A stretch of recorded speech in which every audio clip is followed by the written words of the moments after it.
That's nice. Yeah, welcome everyone, and a very good evening from the capital of India, Delhi. I'm Piyush, your host for today's session as we celebrate the International Metropolitan Congress, which is promoted by the International Metropolitan Fellowship. Um, we will just wait for 5 minutes more so that we can have the remaining delegates joining us. We're having a very good panel today with us, which includes Claudia Canedo, Alejandro Collia, Roman Pumazan, Danny Colombo, Constant Kep, uh, who will be talking about the governances of various metropolises across the globe. There is Santa Cruz, Buenos Aires, Kiev, Kinshasa, Nairobi, etc. And which is going to be an exciting session for all of us, especially all those who take great interest in the metropolitan discipline of planning, governance, management, etc., etc. Before we start off with this session, I would like to share today's program with you. I hope it is visible to everyone. So this is going to be the program of today, the agenda that we have, which is the day three of the International Metropolitan Days celebrations. So first up, we will be having Miss Claudia Canedo, who will be talking about Santa Cruz. Then we'll be having Alejandro Colia, right away from Argentina, who will be speaking about the Buenos Aires governance. Then we'll be having Mr. Roman Pomazan from Ukraine, who will be speaking about Kiev's governance. Then we'll be having our beloved friend and board member of IMF, Danny Colombo from Kinshasa. He'll be speaking about expansion of Kinshasa. Then we'll be hosting Mr. Constant Cap, who will be speaking about Nairobi's governance, and then we will wrap up. In case we are left with any time slot, we'll definitely look forward to having a question and answer session. So this is the brief agenda of the today's celebrations of the International Metropolitan Congress. Metropolitan Congress. It is around 6:29 in India right now in the evening, which is just a minute away from the planned time of today's agenda. But we will wait for, let's say, 5 more minutes with the due permission of our president, Mr. Mark, so that more and more delegates could pour in. Yes, It's a thank you, humble, Piyush. yeah, it's a humble request from the on behalf of the Indian chapter to everyone to keep their mics mute as well as to avoid making any disturbances when the speakers are speaking. Please raise your hand if you wish to make any contribution, or if you wish to simply ask a question or a query. There's always a chat box which is open for all of the queries. You can just put your doubts or inputs or anything in that. Uh,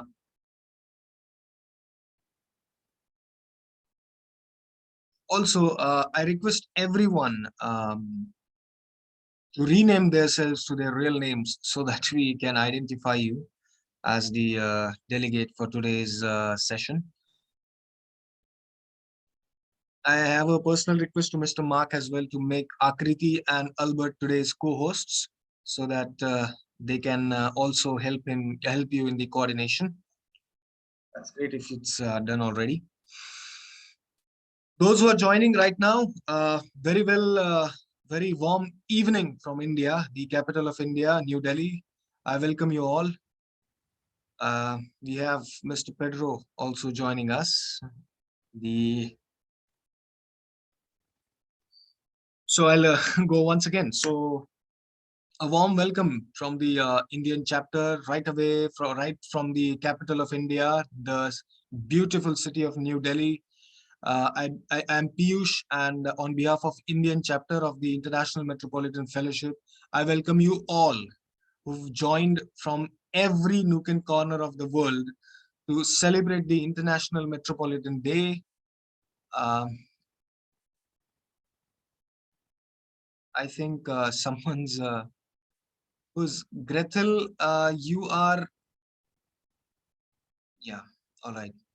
It's a request for everyone that do not share or do not open the mic when someone's speaking, so that it will avoid any hindrance in the ongoing session. I'm also admitting people side by side. For those who are joining, I welcome you all from the capital of India, the beautiful city of New Delhi, on behalf of the Indian chapter of the International Metropolitan Fellowship, to the day 3 of the International Metropolitan Congress, which is a part of the celebrations of International Metropolitan Day. It's a great platform for all those who take great interest and enthusiasm in the metropolitan discipline of governance, planning, management, and even thinking, I would love to say. So it's great to see that everyone from different types of culture and different parts of the world who are joining in. We're having a power pack session today, uh, which will be specifically dedicated to understanding the governances of different metropolises. For those who have joined late, I would love to share the agenda of today's session once again. So we will be starting in 2 to 3 minutes from here. First up, we'll be listening to Claudia Canedo, who will be speaking about the governance of Santa Cruz. Then we'll be having a contribution from Alejandro Collia, who will be speaking about Buenos Aires, right from Argentina.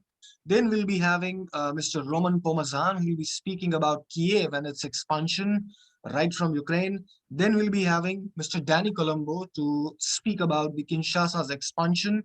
And in the end, we'll be having Mr. Constant Cape, who will be speaking about the governance of Nairobi metropolis.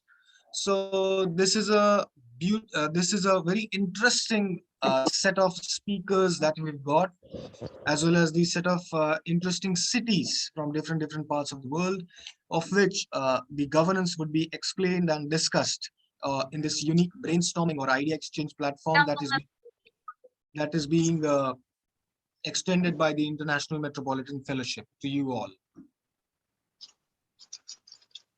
I think we'll wait for 60 more seconds and we'll be going off, if that's all right, Mr. Mark.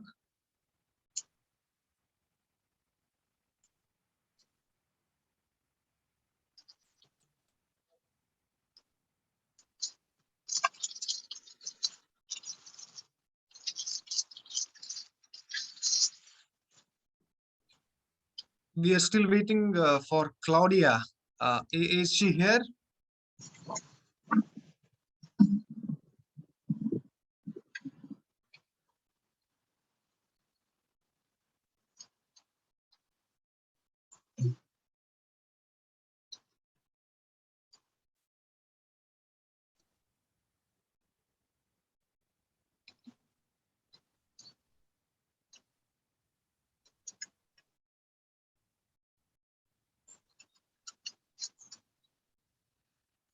All right. Mm, So hello and welcome everyone. Hello and welcome everyone to this celebrations of the International Metropolitan Day, the day 3 of the International Metropolitan Congress, which is a platform provided by the International Metropolitan Fellowship. On behalf of the Indian chapter of the International Metropolitan Fellowship, I, Piyush, welcome you all to this particular event. I wish to welcome you all from the beautiful city of New Delhi, the capital of India, and we are being joined by various enthusiasts as well as the researchers and students of metropolitan discipline, the metropolitan discipline of governance, planning, management, etc., etc., etc. So before we start off with the event, I would love to introduce today's session. So first up, I would love to clarify that today's session or today's event is dedicated to the paradigm of governance in the metropolitan discipline. We will be joined by 4 to 5 panelists who will be speaking about different governance systems or even expansions or dynamics of metropolises from different continents, different parts of the world. And it's going to be an exciting session. It's going to be an interesting session to learn as well as to discuss the particular ideas about metropolitan discipline. One unique thing about the International Metropolitan Congress is that it is a first of its kind platform to perform idea exchange as well as to do brainstorming about the metropolitan discipline, which is the need of the hour as well as the need of the future, to think big, to think wide about the disciplines of planning, management, governance, and even architecture. Without wasting much of the time, I would love to call upon Mr. Roman Pumazan to speak about the Kiev expansion. I welcome you, Mr. Ramazan. Am I audible to you? Hi, Mr. Roman. Am I audible to you? You're on mute. You need to unmute yourself. Hi. Hi. Nice how to are meet you placed today? How are you? I'm ready to speak. All right. All right. All right. Waiting my turn. Yeah, it's your turn. Can I ask someone to present Mr. Pumazan's presentation so that he can start his intervention to the session of today? From my presentation? Yeah, we'll have to start off with your presentation because we are waiting for a few participants who are supposed to speak. Okay, I just Sorry? I just have to reload. Do we have Claudia with us? না না আমার আমার ভাই এসেছিল আমি কথা বলছিলাম আমি ফোনটা শুনতে পাইনি Yeah, it's a humble request to everyone to keep their mics turned off when the speakers are speaking. Anyway, we are trying to reach Claudia, who is our first speaker. Maybe she's having some technical issues. Anyway, Mr. Pumazan, could you go ahead? Yeah, give me 2 minutes. I will reconnect with another device and I can start. All right, all right. In the meantime, I would just like to take a roll call probably because these speakers are not here yet. Maybe there's some issue on their end. So may I please invite Viswadeep to introduce Roman. Do we have Viswadeep? Yes, yes. You're not audible, Viswadeep. Can't you listen to me right now? Yeah. Please, please. Could you please introduce our guest, Roman Pumazan? Roman Pumazan. Yeah. Okay.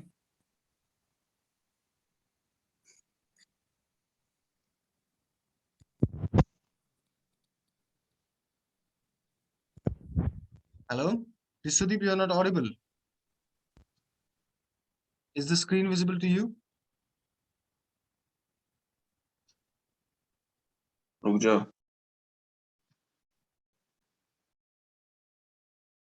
Yeah, you're on mute, Viswadeep. Okay. So Roman Pumazan is an architect and urban planner, currently heading the research and design group Urban Sustain Architects. He's a member of working group for cultural decentralization of the Ministry of Culture of Ukraine, expert of Ukrainian Cultural Foundation. In his professional expertise include development of eco-cities and positive energy districts, bioclimatic design, and holistic urban development. He has recently launched an applied design and build project, Casa de la Vida Tech, focused on concrete design and construction, aim to convert all city districts to carbon and energy positive. Thank you, Roman Pumazan sir, for attending us. All right, thank you so much. So, as you can see, Mr. Roman has been working with the Urban Sustain Architects, the design group, as well as he's heading the research there. And we are looking forward to listening to him about the expansion of Kiev. Mr. Roman, are you ready? I think he's in the still having some issues. Hi, Mr. Roman, are you ready?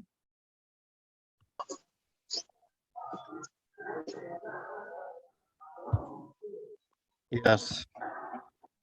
Yeah. Yes. Akriti, may I please request you? Yeah, thank you so much. Over to you, Mr. Roman. Yeah, can I start with my PDF, or Yeah. you will show? We are showing it already. It's on the screen, Mr. Roman. Okay. Okay, thank you.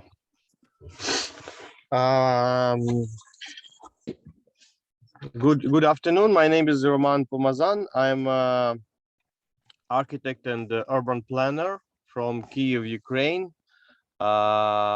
I've been worked also for Central Asia with Kazakhstan colleagues on some urban development projects, and currently I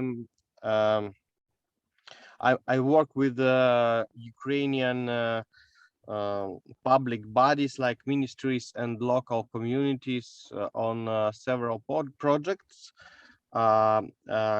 focusing on decentralization of the country. And this presentation actually touches also this very important topic in our actual transformation of our country. So I will start from the common information about the city, about the Kyiv metropolis. It's a sand panorama of downtown of the city. Here we see actual city border with the market with the red line, and dashed line shows us the appropriate. It's not exact area of a metropolitan area. All these surrounding suburbia connected to the city works together and commute. So can next slide, please.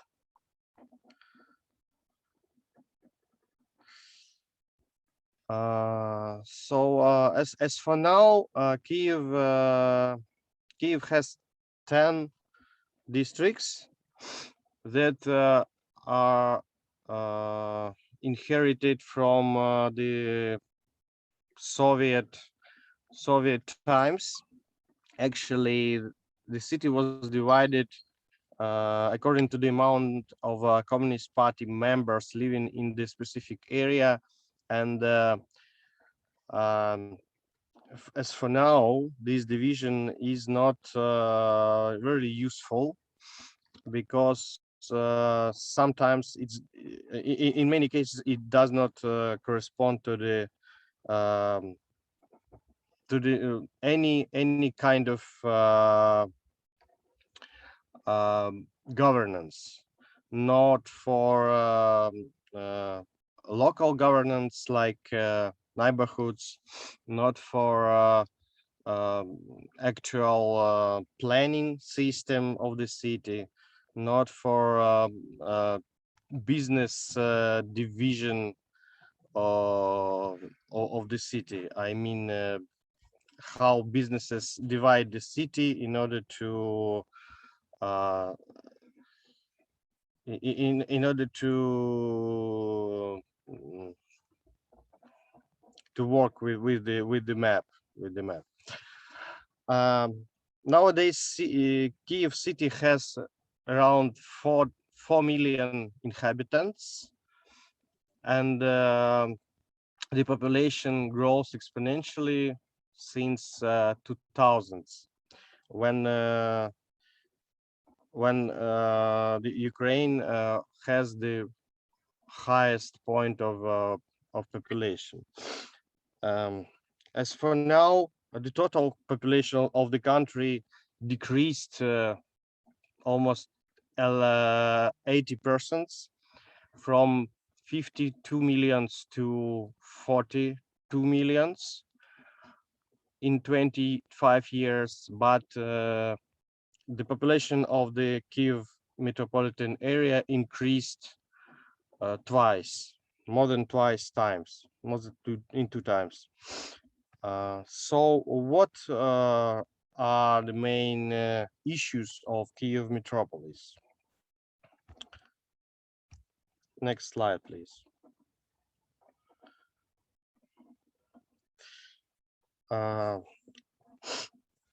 The first one issue is the inherited from the Soviet times monocity governance. In reality, it means that city is governed in a traditional way. There is one mayor who is elected every 4 years, but the same person also is the executive one, executive head of a local parliament. Only 120 deputies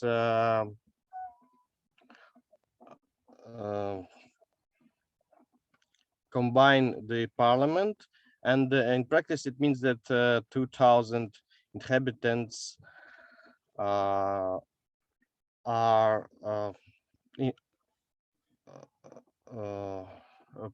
represented by one deputy. It's very hard to communicate with such kind of representation, and district administrations are just branches of the city council and has no self-governance. Next slide, please.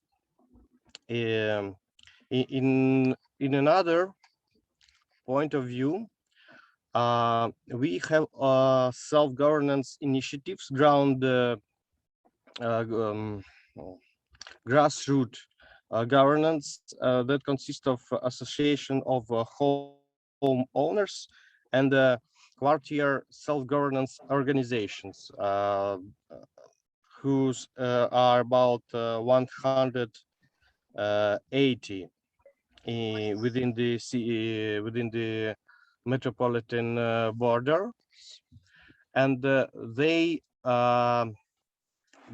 have specific, they use specific law about their responsibilities and their rights, but these responsibilities are not clear, and it caused a lot of conflict situations, especially with the construction development. One more issue is that these two lowest levels of self-governance are not interconnected with the two uppers, with the city and district administrations. So it also causes a specific amount of problems and permanent crises in governance. in the local governance. Next slide, please. Here we can see how the city is divided by businesses into neighborhoods. So there is a clear difference between the district division and this actual division into parts, in more compact parts that represent every logical interconnection of the city that is not represented in the administrative governance. Transport issues include car-oriented development that is still embedded into the master planning practice.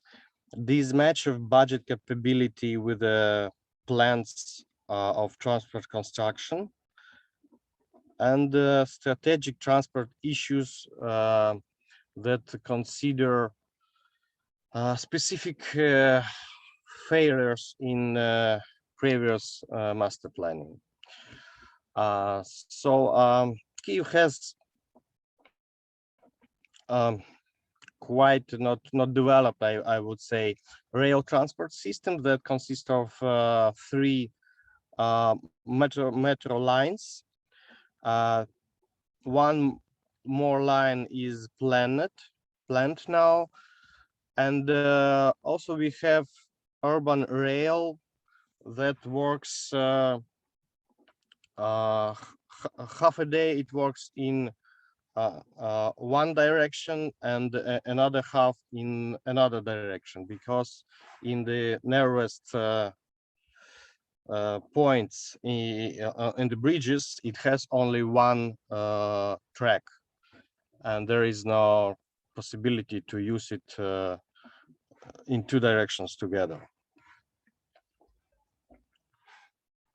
Next slide, please.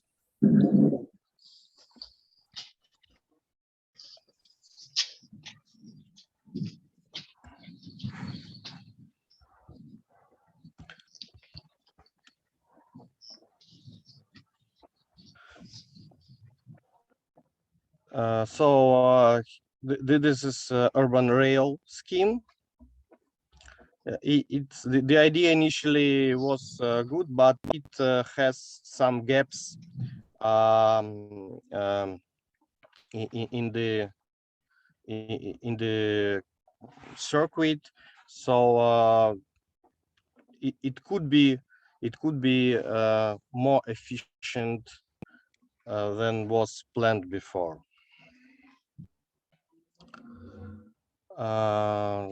Suburban Gems are one of the larger transport issues, because Kyiv city area is surrounded by suburbs.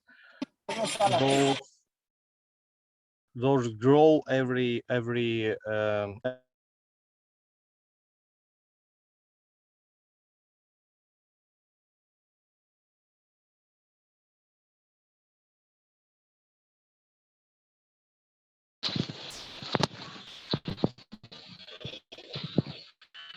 I think there's some issue with Mr. Pumazan. Are you able to hear us? Hello? yeah. All right, please continue. Thank you. Okay. Next slide, please. Next. So this transport issue even pulls Kyiv in the top 10 cities of the world with the worst world traffic index. And our metropolis is permanently included in this list last 5 years, I think. So we competing with Manila, Bogota, Istanbul, Moscow, Mumbai, and New Delhi in this way. I'm also mentioned the strategic issues. One of the largest of them is the Podilsky Transport Corridor. This is the long life story of connecting the city. Actually, it was planned in after World War II in 60s as a one more bridge connecting two banks of the city, because Kiev is located on the huge river, Dnipro river, and there was lack of money to build it. And when it has been constructed, it was already not so efficient as was planned before. And one more issue, that areas where this bridge is going to be connected to the roads were not booked by the city, not reserved by the city. They are privately owned, and they are already have been developed into another purposes. And in fact, this bridge is just it's just a part of the road in the middle of nowhere, because it has very weak connections now. Additionally, 2 years ago, transport analysts from GIZ, from German analytic company, made the research and represented that the completion of this bridge even will worse the traffic situation in Kiev. But still, city continues to finance it because there is the kind of the prestige project, you know. Next issues are connected to the nature, and they include construction development that is pretending more and more on nature areas than on brownfields. Conservation issues of wild nature habitats, and one of the most brightful examples is the Kiev known Kiev Amazonia. It's Khobachicha wild nature habitat that was sold to private investors for high-rise development. This area includes tens of red list species, fish, mammals, and birds. And it is the only one marshland forest of the Dnipro ecological corridor that remained within the metropolitan area. It's around 100 hectares, but it's located in the very economically good location for development on the waterfront, and that's why this wild nature is endangered by future plans of developer. And on the basis of this story, there are a lot of conflicts between local residents and construction companies that includes a lot of even conflicts with power, when police is included in it. So it continues probably already 5 years. Housing development issues can consider rapid high-rise development, um,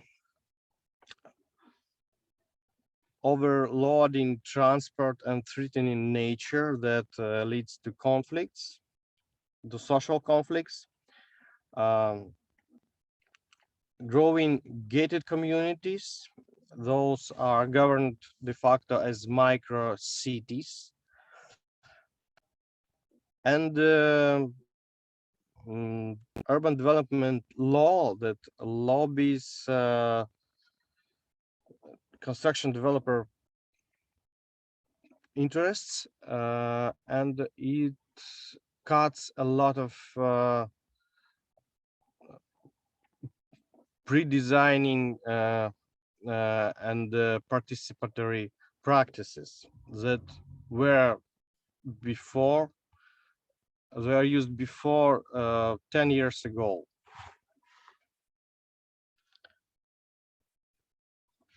So here we have gated communities map where we see that 78% of new construction projects in Kiev are planned as gated.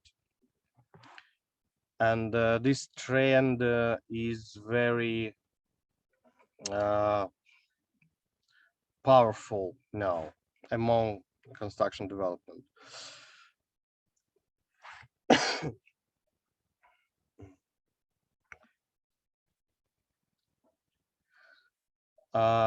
Considering the density, Kiev is competing with Moscow and Chinese cities. I think the only one thing that cuts the limits is the technical issue to build higher. Yeah, but in fact these buildings are not very efficient, and in the future it will cause some specific issues too. Suburbia issues of the metropolis are one more important thing I would talk, and they include the first issue is that suburban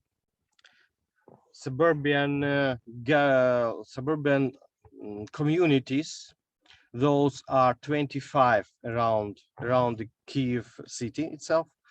They wish to follow suit the example of high-rise housing construction, but they have really weak infrastructure, narrow streets, no rail transport at all, and no metro lines or LRT, nothing.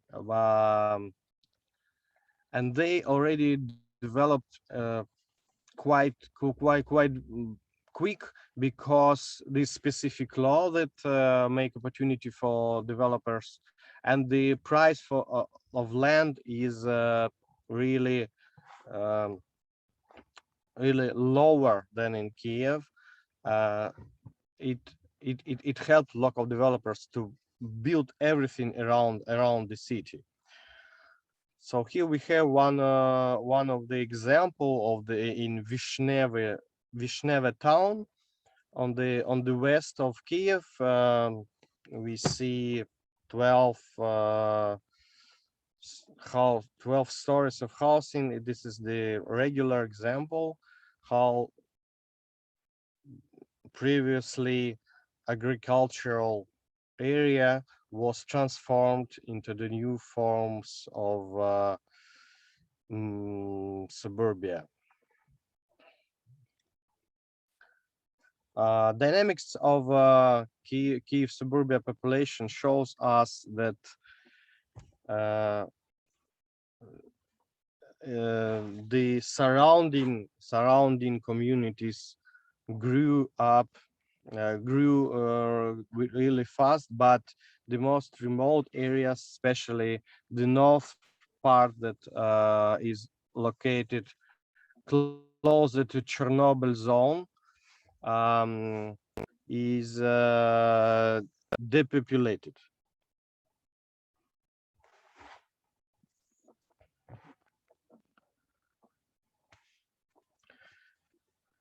Commuting Kiev map shows us the specific directions from where people commute to Kiev daily, and the commuting time, one-way commuting time can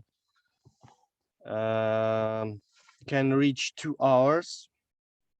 So people even from another regions um, drive to Kiev for work.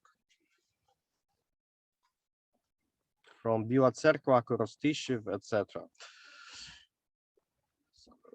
And this area, this work area, can combine up to 5.5 millions together. Metropolitan planning, of course, does not exist in the understanding of Kiev city as for now. So we have regular city planning, but a bit specific one. What I mean that last validated master plan we have in the city was approved by city council in 2002, and other master plans that were developed by the city urban planning department has not been approved, and already they are not actual because the rapid development and transformation of specific areas of the city performs faster than they designed something. We have patchworked city district plans. That means that in reality there is no plan for specific districts. There are only developed plans for specific smaller parts of the city intended for specific construction projects. Participatory planning is not embedded in the urban planning practice, and the Kiev metropolitan area, Kiev city, has no plans for collaboration with Suburbia at all. Additionally, Ukraine finished decentralization reform last year, and 25 new self-governance bodies were created around the city. So it's a kind of new addition to this mess of planning. So here we can see what I mean patchwork district planning issue. This is the map of the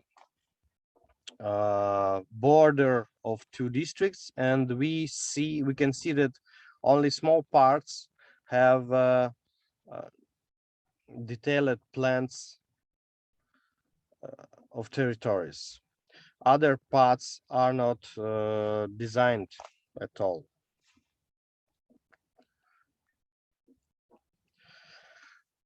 Considering, next slide, please. Considering all this issues we have, and analyzing examples of metropolitan planning in the world, we elaborated our hypothesis of metropolitan governance for Kiev metropolis, and we will present it now. So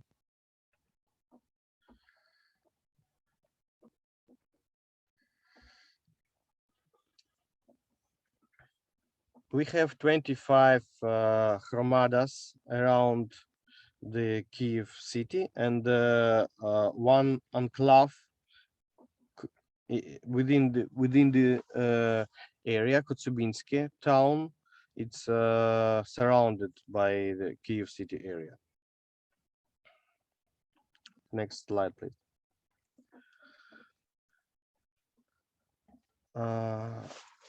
Our proposal, our hypothesis includes the idea of identifying real neighborhoods, converting them into the metropolitan communities, hromadas, and transferring governance to them partly and partly to the metropolitan council. So next slide, please. So the idea is to convert the mono governance structure of Kiev into the three-layered governance of metropolitan district and metropolitan hromada levels. So those can be correlated to the existing region, hromada and town structure.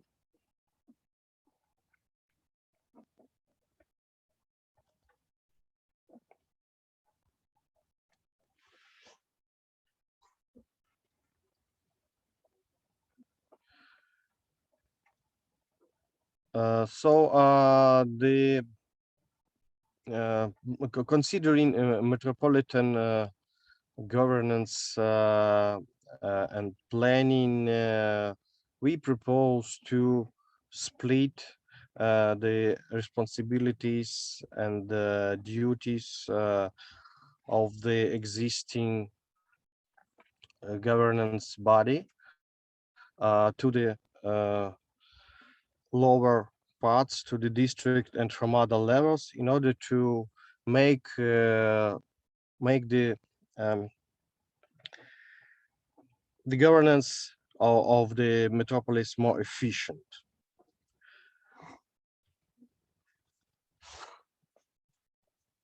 And one more innovation that we propose, considering that quite large in brownfield areas are owned by corporations, and also we have quite big areas of wild nature habitats and islands within the river. We propose to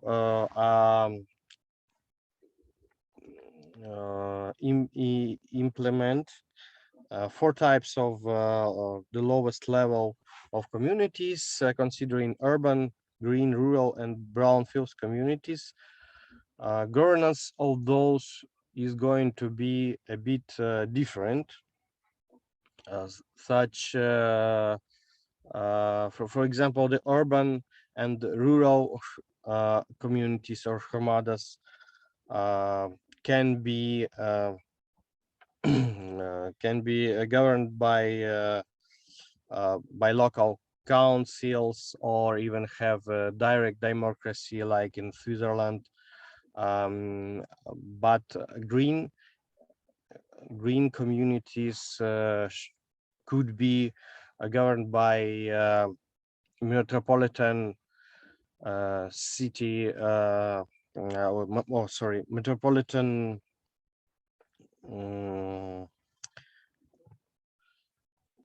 council for nature habitats and heritage, and brownfields, hromadas, brownfields communities can be governed by corporations and public entities that own these areas, and they can be more free in usage of these areas, because most of them are going to be converted into housings and the mixed-use developments sites.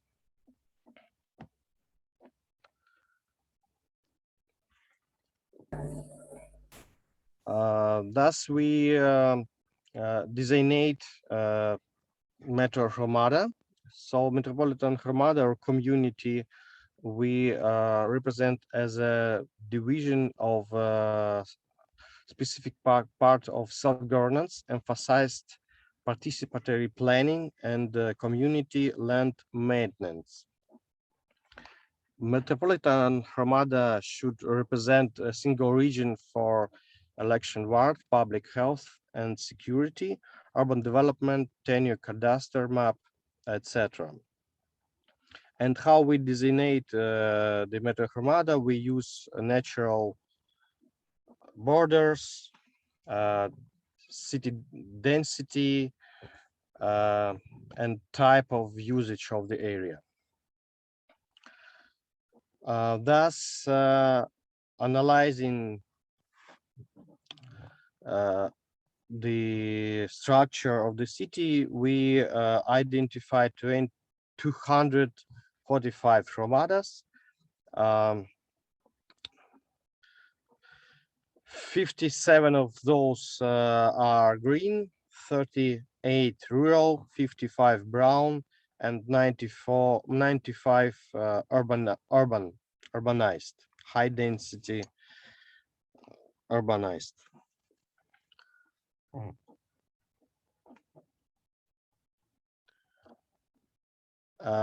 And we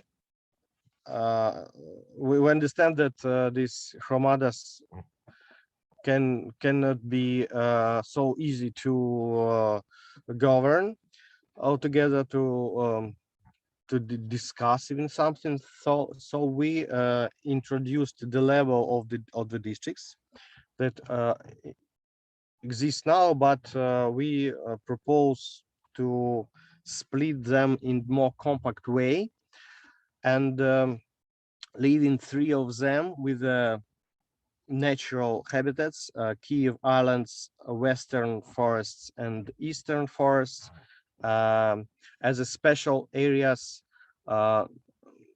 with emphasis on nature conservation. Those actually are districts, are green districts only. Yeah, and in this way we can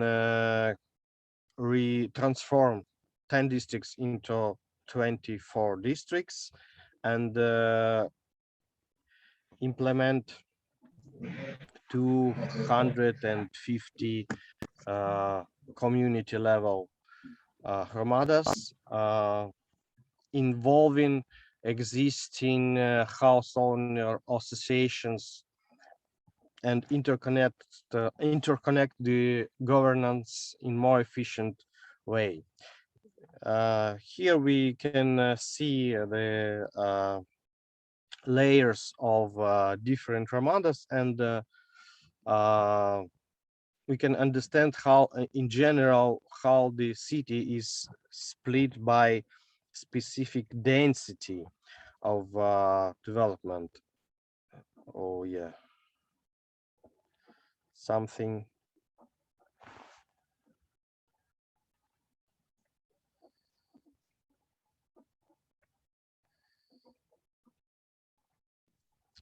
Something wrong with the presentation?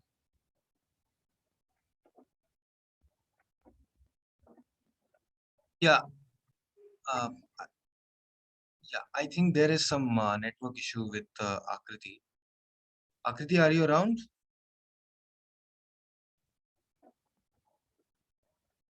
Yeah. Just give me 1 minute. I'm so sorry for this.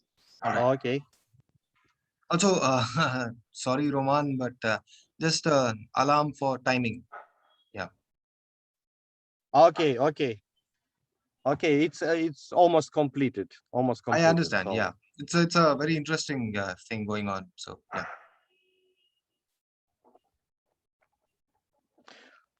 Okay. Well, so we just can go through these last slides. There is here we can see brownfield Hromadas, and they looks like um,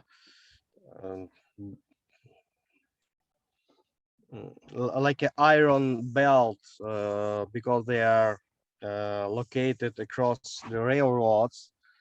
So there are future areas for urban metropolitan transformation.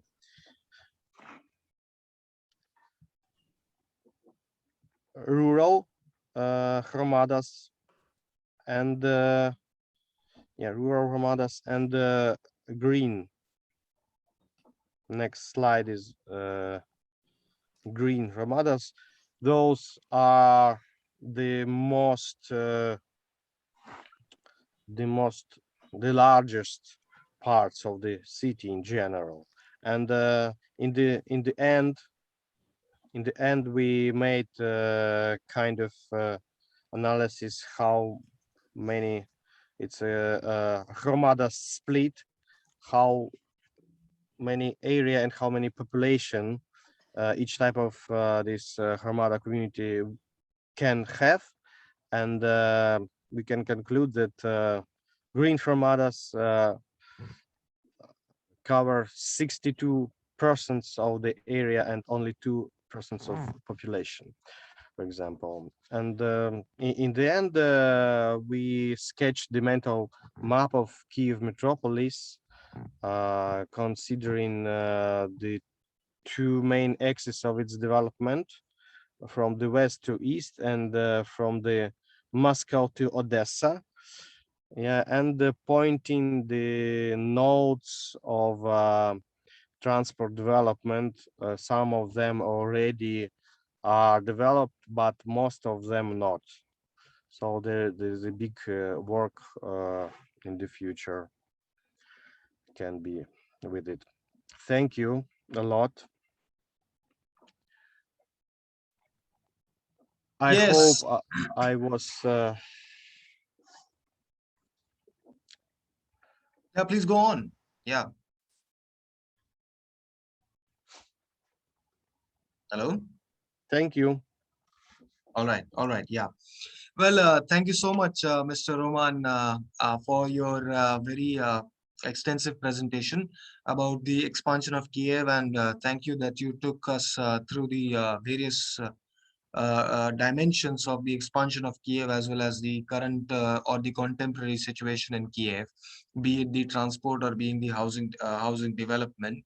And being the capital city, I believe it is one of the most important aspects to look at Kiev as a metropolis for the national growth. One thing I found interesting, that there are some areas which are closer to Chernobyl, which adds a new flavor, to the metropolitan governance or even the thinking. It's quite Yeah, interesting, I must say. And one more takeaway from your presentation is that somewhere down the lane, you showed us the list of most congested cities, or the cities with most traffic.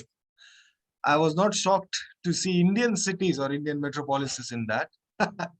uh, Currently, I'm sitting in the most polluted metropolis in the world, the Delhi, unfortunately. Anyway, I once again thank you for your thank you. wonderful presentation. Yeah. And we as Indian chapter, as well as International Metropolitan Fellowship, look forward to keeping in touch with you about learning the expansions. All right. I hope everyone has also liked the presentation, and with the due consensus of the author, we will be sharing the presentation with everyone as well. In the meantime, I would love to announce that our very first speaker, Claudia, has joined us. Welcome, Claudia. Yeah, I would, yeah, Thank welcome, you very welcome. much. Yeah, Yeah, thank you very much. I I'll just take finally a, made it. yeah, I see, yeah. Before going to Claudia, I would just wish to ask our coordinator for today. Hi, Akriti, are we ready with the presentation of Claudia? Piyush, I have, hi. Yeah, I think we have a comment from Pedro. If we have some Mhm. time, so Claudia can also prepare while If you Yes. want to Piyush to have Pedro also comment. Thank you. Yeah, why not? Why not? Yeah. So before going to the next speaker, I invite Pedro, sir, the Yeah. Thank principal of you, IMF. Piyush. Thank you, Mark. It's a question. It's a question for Roman. No, he has described a proposal for a new metropolitan system of governance. As I mentioned in my first presentation in this Congress 2 days ago, that means 2 weeks ago, I mentioned that the importance of these bodies is to define the competences, to define the budget, and to define the way the representatives or the officials are going to be appointed or elected. Could Roman expand on those three aspects? When he's proposing a metropolitan council, what are the competences that that metropolitan council should have? What is the budget and the share of that budget with the city and the nation and so on and so on? And how the representatives, either for the council or for the executive jobs, are going to be appointed or elected. Thank you.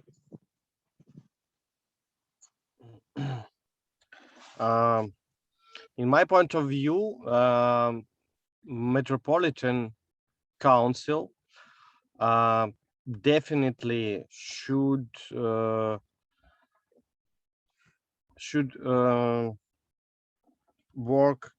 govern, make policy for transport and for green infrastructure.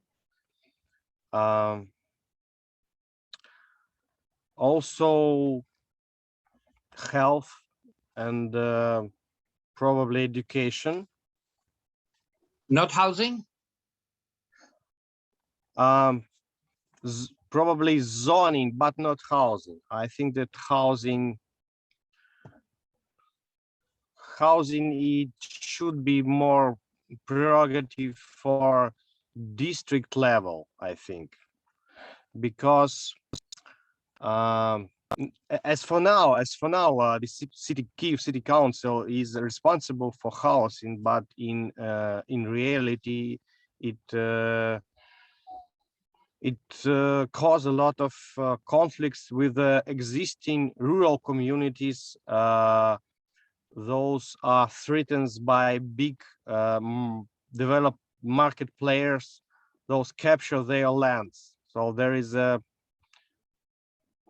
It's a specific our country, yeah, where the power is not so clear, is not so transparent.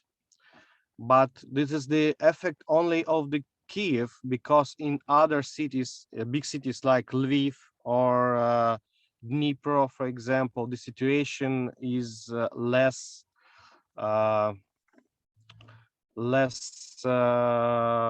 conflictable.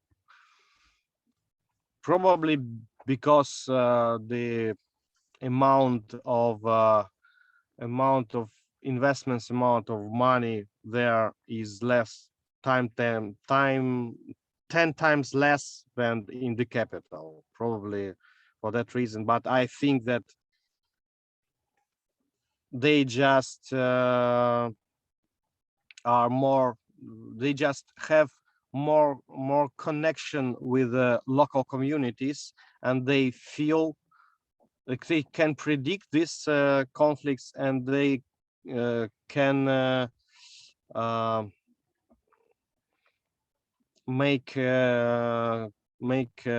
negotiations and find the right point of solution, of decision.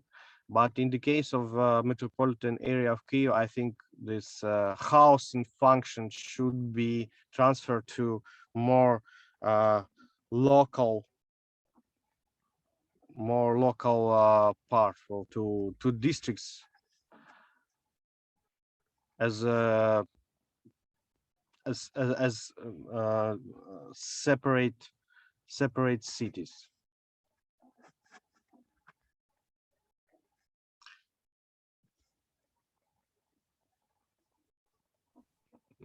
All right. I think that's all for the question. Yeah. So once again, Pedro, sir, do you want to say something in return? All right, good. So we go ahead. Thank you so much, Mr. Roman, once again for your intervention about the Kiev metropolis. Now we move to the other part of the world, which is the Santa Cruz. And we are joined by Ms. Claudia, who will be presenting about the Santa Cruz's governance. So may I please invite Akriti to speak about Ms. Claudia? Thank you. Hi. Hello to everybody. I would briefly want to introduce Claudia. Claudia is an urban architect who's graduated from University of Santa Cruz. She's also professor of architecture and urbanism at private University of Santa Cruz, with a diverse experience and expertise in urban planning, environmental policies, and a lot of different metropolitan governance and controls.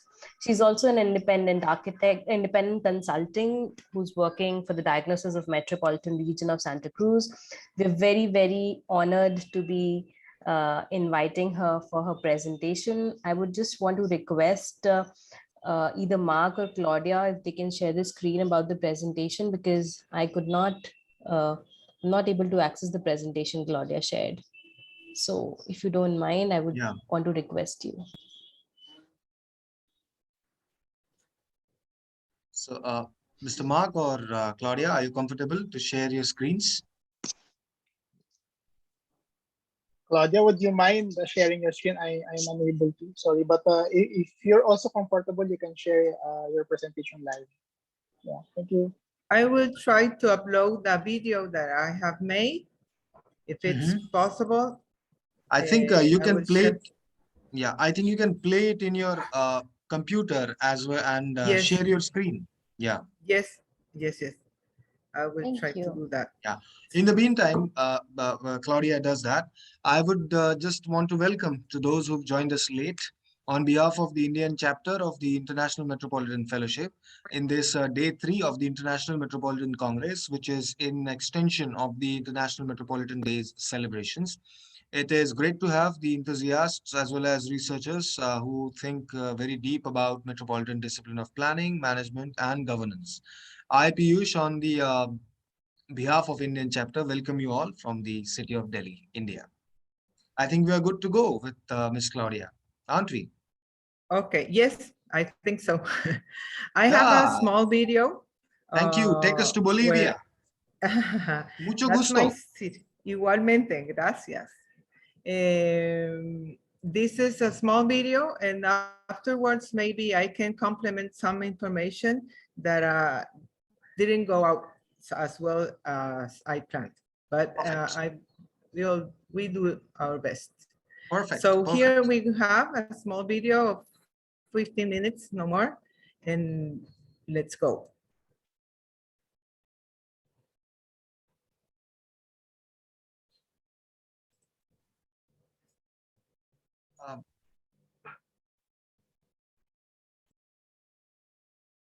I think there's an issue with your speaker. Can you hear? I can hear you, but we are not able to hear the audio of the video.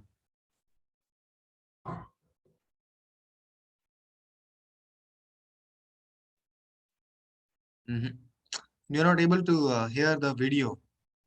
Okay. When you share screen, you have to click the option for sharing your audio also. Yeah. Okay.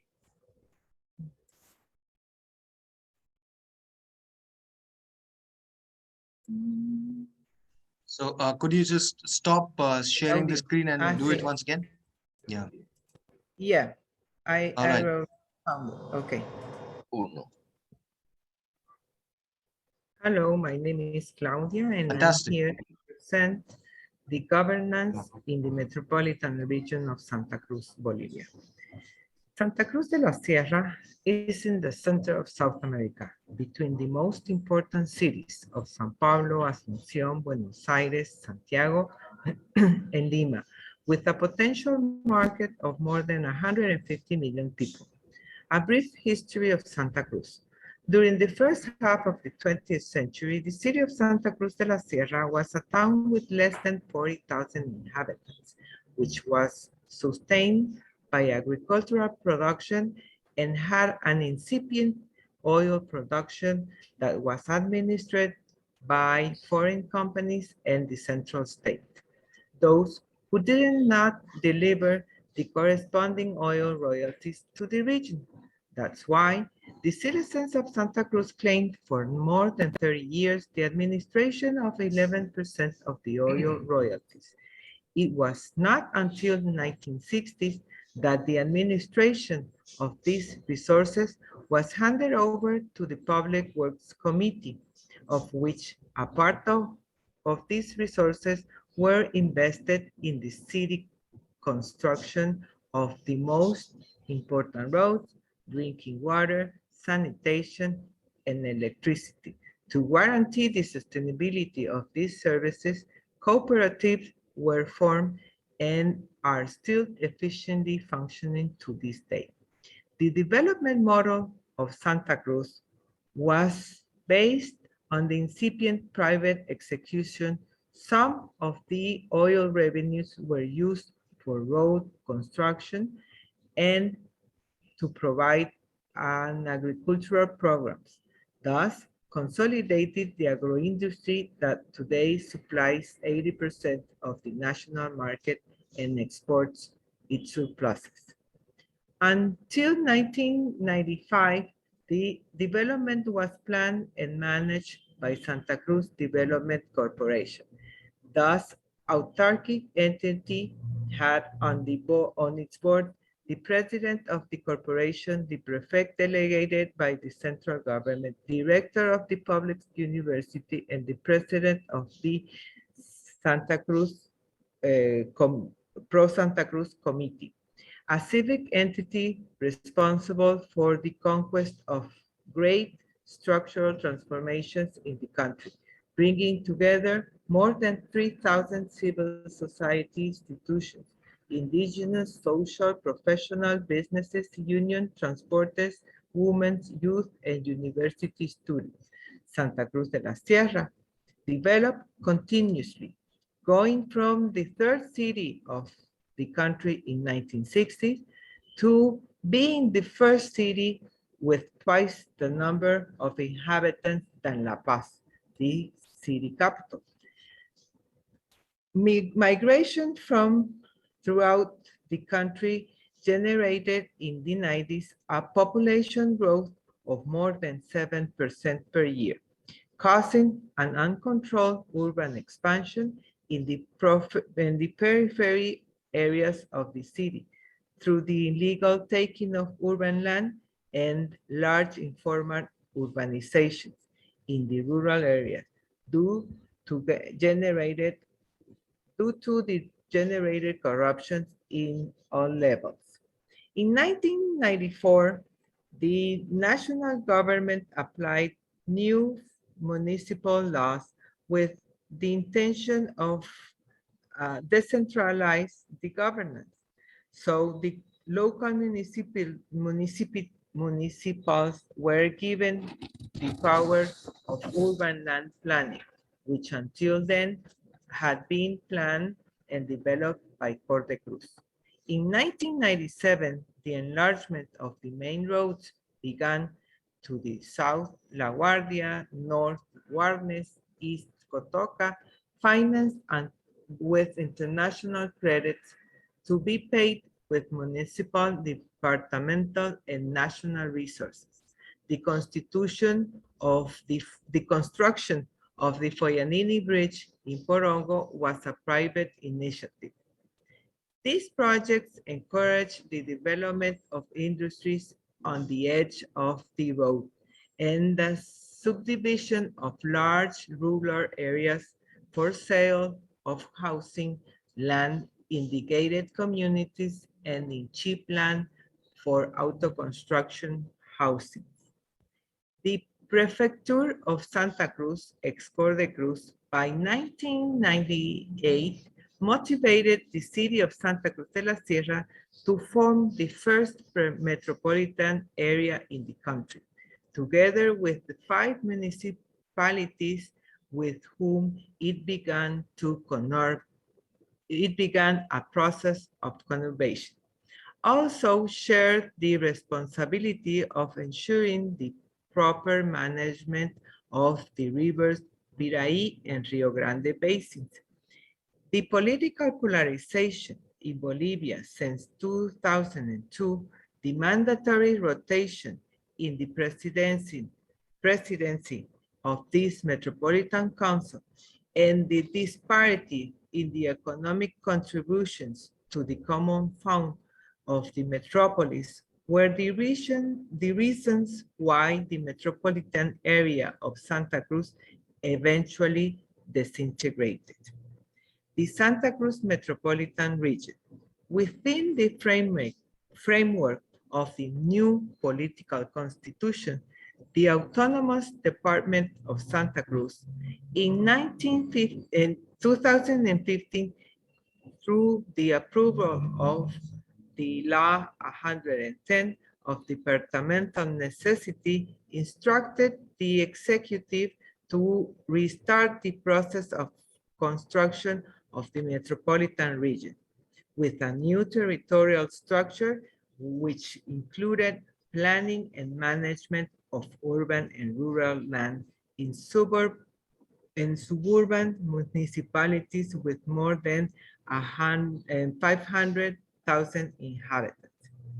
In this process, the Departmental Secretariat for Institutional Coordination organized several meetings and visited the municipalities that were members of this metropolitan community formed in 1998. However, the municipality of Santa Cruz de la Sierra remained absent. The mayor did not agree with the provision of the autonomic law, who assigned the presidency of the Metropolitan Council to the governor of the department. And the core municipality is assigned only a single vote, the same as for the smaller municipalities. On behalf of the mayor, the coordination meeting attended the municipal plan secretariat, who expressed not having an instruction to sign the frameworks agreement for that would start the process of shaping the metropolis. In this absence of the mayor of Santa Cruz de la Sierra, the government did not attend either. Currently, the municipality of Santa Cruz de la Sierra is home for more than 75% of the metropolis inhabitants, 1.8 million, and has twice the budget of the department government. These are the reasons that motivate him not to be part of the metropolitan region. However, he recognized the importance of the coordination and the cooperation required between the municipalities and the municipal executive began drafting a new municipal law that created the metropolitan area La Gran Santa Cruz, which was approved by the municipal council in December of 2019. The purpose of this law is to promote the formation of a new association of municipalities in the metropolitan area through the management of specific intermunicipal agreements between Santa Cruz de la Sierra and the neighboring municipalities. Thus, in June 20, during the quarantine due to the COVID-19 pandemic, the mayors of the metropolitan area meet to work together on a strategy to face the health crisis that was experienced in their municipalities. Meanwhile, in the 31st of January, the departmental government promulged the law for the creation and the regulation of Santa Cruz Metropolitan Region. Subsequently, this law was presented to the mayors from Guarnes, Cotoca, La Guardia, El Torno, and Porongo. However, with the 5 municipalities, the present of However, with the 5 municipalities present, the 5,100 inhabitants required by the law weren't reached. Unfortunately,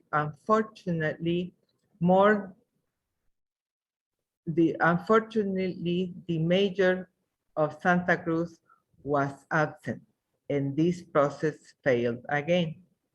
When we understand that governance is the management of agreement and pacts between municipalities with different levels of government and with citizens, let us remember that governance sustains on an intrinsic value such as participation, planning, democracy, and transparency, without which there will be no possibility of carrying out the metropolitan region. In this sense, we need to recover a strategic planning for the metropolitan region that arises from a long-term vision, together with a structural plan that directs the implementation of development project infrastructure and services that may be implemented after the management to access public, private, or other resources. More than 5 years have passed. The agreement between the governor and the mayor of Santa Cruz has failed due to the political selfishness. I think it is necessary that for this project to become a reality, we must take it to the space where civil society analyzes, understands it, and defines the metropolitan vision for the Santa Cruz we need. Only when civil society assumes it as their own will the authorities put aside the political dispute. This project will become a collective necessity.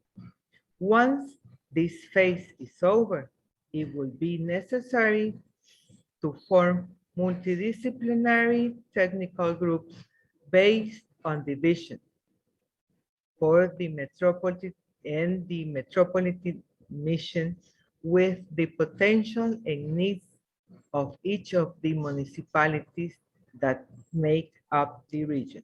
The strategic plan will lead the metropolitan region of Santa Cruz and the department to the future that we all envision for the 5th centenario of our foundation. Thank you, and I will answer all the mainly questions. Yes, thank you so much. Muchas gracias por todos, Miss Claudia. It was My wonderful. name is Claudia, and I'm here to present the. You're on mute. You're on mute. You have to unmute yourself, Miss Claudia.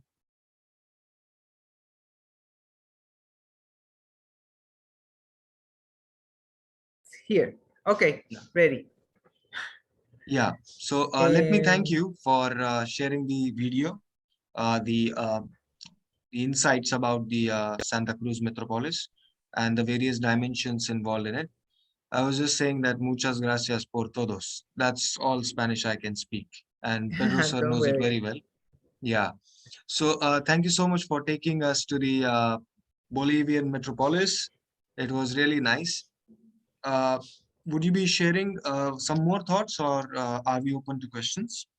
I prefer, maybe it's better for me to answer the question so I can All see right. where the curiosity of the people is going. Okay. Okay, so we have the most curious man in this room, and it is Mr. Pedro. Could you please go ahead, sir? Thank you. Thank you. Claudia, no one from Santa Cruz is listening. So I am Yes. going to put forward a tricky question. Actually, there Okay. is two laws or two projects in Santa Cruz for metropolitan governance. Yes. One from the department, the other from the municipality. Yes.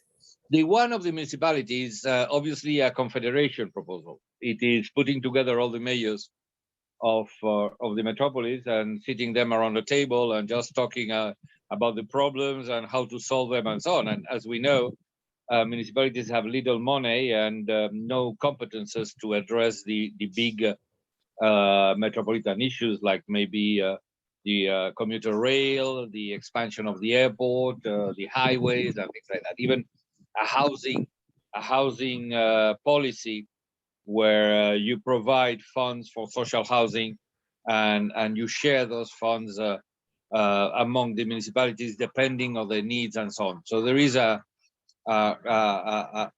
area of activity for a metropolitan housing policy. Anyway, the other one is the one developed by the department, the governor and so on, which I am not clear on how that second law is really proposed, but I presume it's as well giving room for all the mayors, and then the department will have more power and more control of that development of that kind of metropolis, no? But the department does not have much money, so again, we're in a mess because maybe they have more competences but not money, and the other way around. So in all this conflict, which is right now going on in Santa Cruz, and as I told you, no one is listening from Santa Cruz, so you can speak your soul. How do you see the future? What do you think is going to happen? I am not asking you for your preference. I am asking you for your vision on how this is going to develop in the next 2, 3, 5, 10 years. Well, I think the fight will continue for the first 3 or 4 years or more or less, because if we take the metropolitan discussion to the Comité Pro Santa Cruz and the social society, it will take time to develop the vision and the strategic planning. So the municipality and the department offices don't have the money, and we are fighting with against the main the center, the political capital government. And so we are not going to receive money from outside. And that's what we know, but it's not the first time that we live the same experience. In 1950, we had the same problem with the government of that epoca. We were against them, and the solution was the public-private alliance, no? So maybe we can start making some small projects with the private, so people from here, from the companies, and I don't know, we have the cooperatives, as you know, so maybe we can have some opportunity to work on it at the metropolitan scale. And let's see, I don't know, maybe we have to see, but in the short time, I don't know, I don't think that we will be able to get settled in an agreement. All right. Thank you. Then you're welcome. Thank you. Yeah. Thank you for the question as well as the answer. I hope it is well answered to Mr. Pedro. And yeah. we have a question from the beautiful city of Milan, the metropolis of Milan, from Professor Antonella Conti. Hi, Professor Conti, are you with us? Would you like to go ahead and ask your question? Nice to see you. Hi, Piyush. How are you? I'm close to it. Thank you, Claudia. My question is about the first image that you presented with the long infrastructure that passed through the Bolivian territory. That is a very fertile valley that probably is cutted exactly where is fertile by this infrastructure that, if I don't make a mistake, is financed by Chinese government. My question is, if is it possible to think that along this infrastructure, the metropolitan region could plan some new metropolitan centralities? I mean, as far as I remember, I was in La Paz a few years ago. The project didn't have any idea regarding cost and benefit for the local metropolitan region. So it's not such as a Panamericana. How the metropolitan region could react regarding this geopolitical project, so which kind of benefit they can plan. So is it possible to use this infrastructure to connect other metropolitan region and define new metropolitan centralities? And the second question is related to the political power, the indigenous political power. I'm really curious regarding the utopian indigenous that is much more related to the government, the state, the government political approach. Now, so the indigenous perspective, which kind that in reality it's also really rooted into the economic and a productive vision. Which is the impact of that indigenous vision on the metropolitan dimension, if it is? All that idea regarding otros saberes, bienestar, en el sentido de a strong connection with the environment, nature, etc. Do you think that there is a real impact of this vision on the metropolitan approach, planning metropolitan approach, or it's as in every other place all over the world is only related to how we use the metropolis, but not regarding a utopian vision, sustainable utopian vision? Okay. Thank you. In Santa Cruz is not like La Paz. We have the indigenous peoples that are origin from here, but they live in the forest land outside near the Chiquitania on the northeast side of Santa Cruz. So they don't live nearby, but the indigenous people that already have come to the city to live, they are integrating themselves in the working community. No? So I don't know, we are very proud of what our origins are. We have a strong culture, not the same as the highlands. No, as you know, the Quechuas and Aymaras live in the highlands, and we have another origin more similar to the Paraguay. Our indigenous speak Guarani, as the same as in Paraguay and the south part of Brazil and the north area of Argentina. So it's a different type of people. and it's a different type of integration with the urban society. Right now, we have a indigenous protest of the east side that it's more than 60 days on the Coliseum here, and the government didn't come. No? So it's in the metropolitan area, we are not considering that theme because they don't live nearby. In the other question that you made, here I have a small diagram that shows how we are planning to integrate north-south municipalities that arranged in the what will be the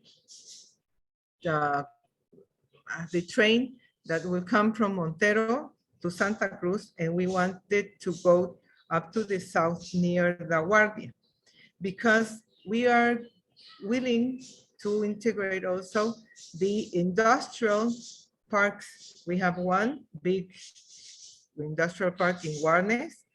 There's another industrial park in Santa Cruz. There's a small industrial park in Cotoca that the train will also go through Cotoca to go to Brazil.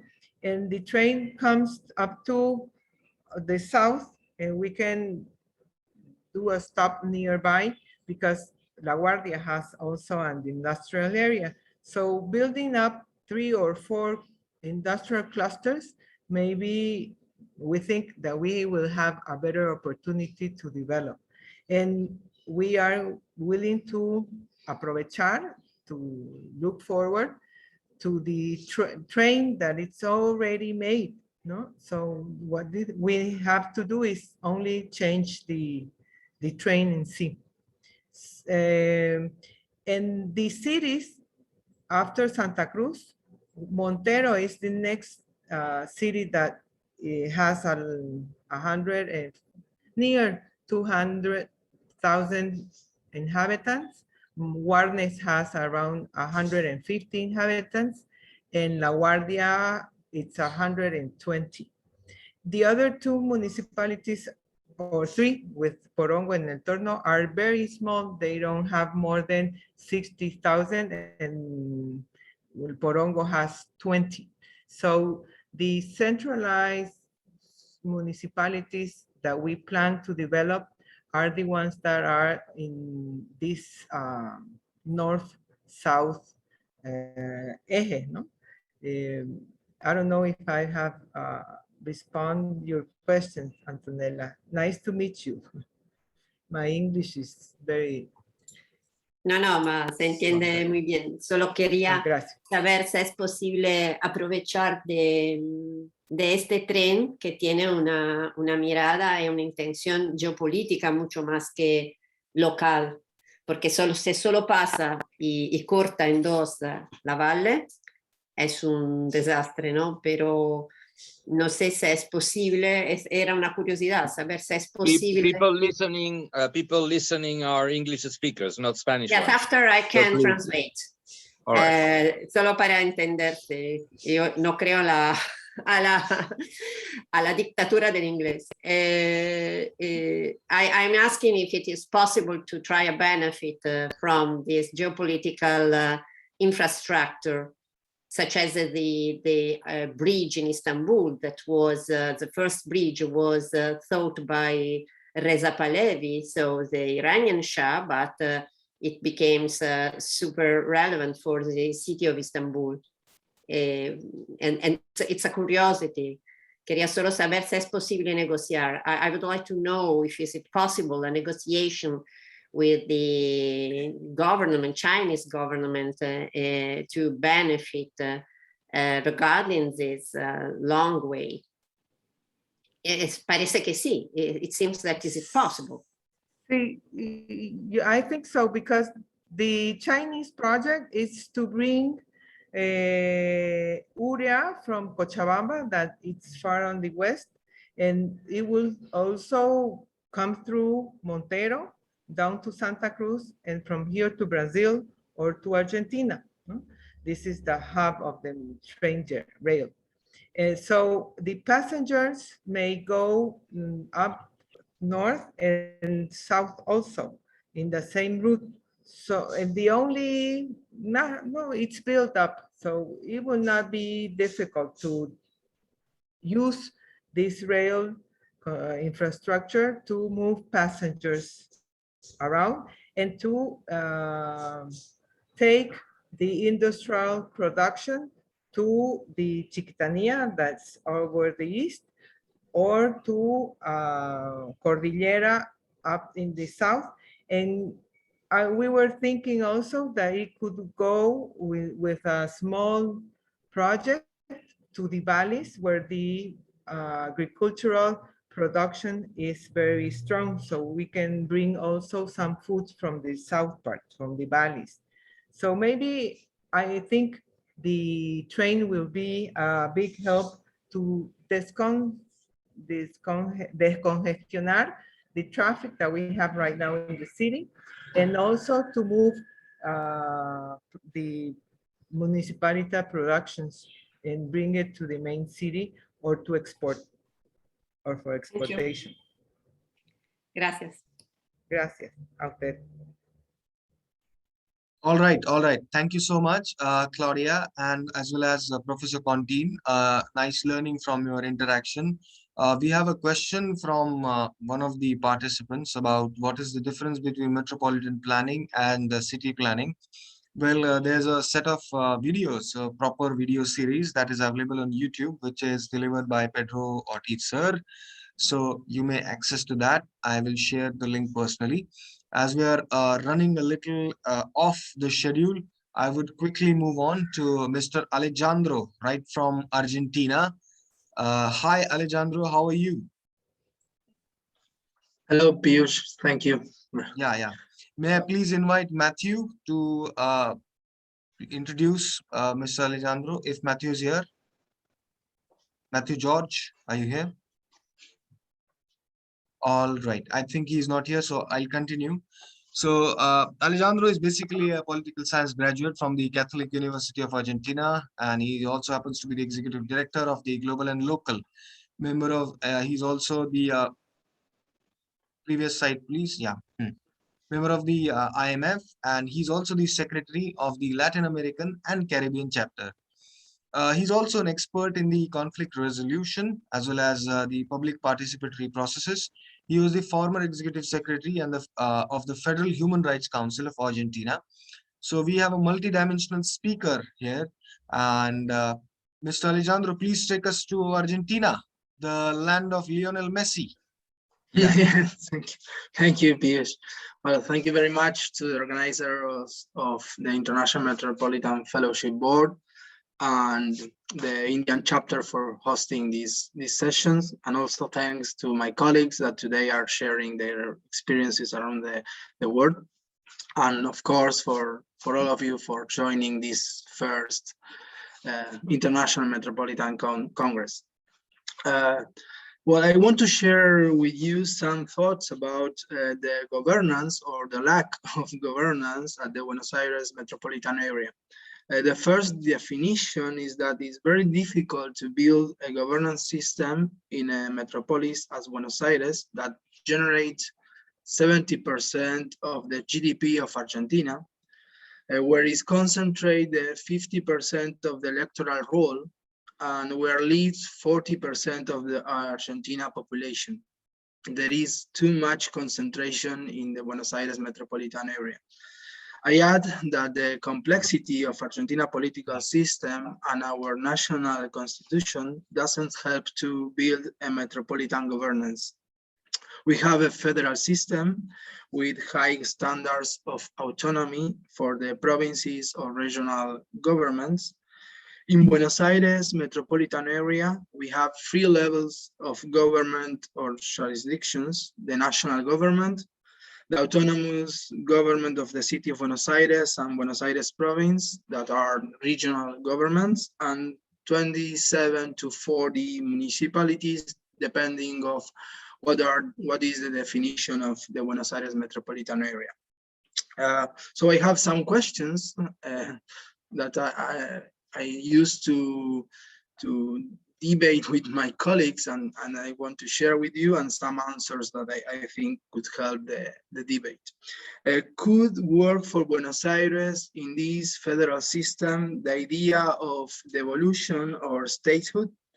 I think that this could be the best way to build a solid metropolitan governance in Buenos Aires, but it would be difficult to move along this because needs a reform of our national constitution. The central government don't have the attribution to transfer power to a lower level. For the reform of the constitution is need 2/3 of the Congress. So we need a political consensus in a country where the political culture is more confrontative than consensus building. The same way, the idea of statehood for Buenos Aires metropolitan area have 3 problems. The first one I just mentioned, the autonomy of the 2 regional governments or jurisdictions. Also, the Congress couldn't create or add a new level of government in the territory because the constitution blocked this possibility. And from the political point of view, the main existence of a future metropolitan area president or secretary in Buenos Aires will be a threat to the power of the national president. So we can go to the or answer or ask if it could work, the idea of sticks and carrots to manage or for managing the Buenos Aires metropolis. Partially, there is a balanced distribution of sticks and carrots in the Buenos Aires metropolitan area between the national government, the Buenos Aires province, and the autonomous city of Buenos Aires. Of course, there is a dependency from the national government for investment, but both regional jurisdictions have enough government competencies and budgetary competencies to survive partially without the help of the national government.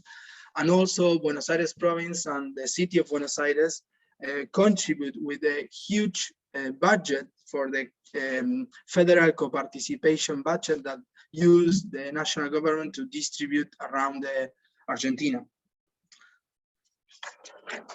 But what works in Buenos Aires metropolis and what are the opportunities to expand the idea of a metropolitan governance? In 3 sectorial areas of governance, we have a metropolitan perspective led by the national government. The transportation system, the national government coordinates and make the definitions and investments about the transportation system. There is a robust network of suburban and regional trains and metros connecting all the metropolitan territory. The system is administered by state-owned companies and the National Ministry of Transport. Also, the supply of water in charge of this national state company.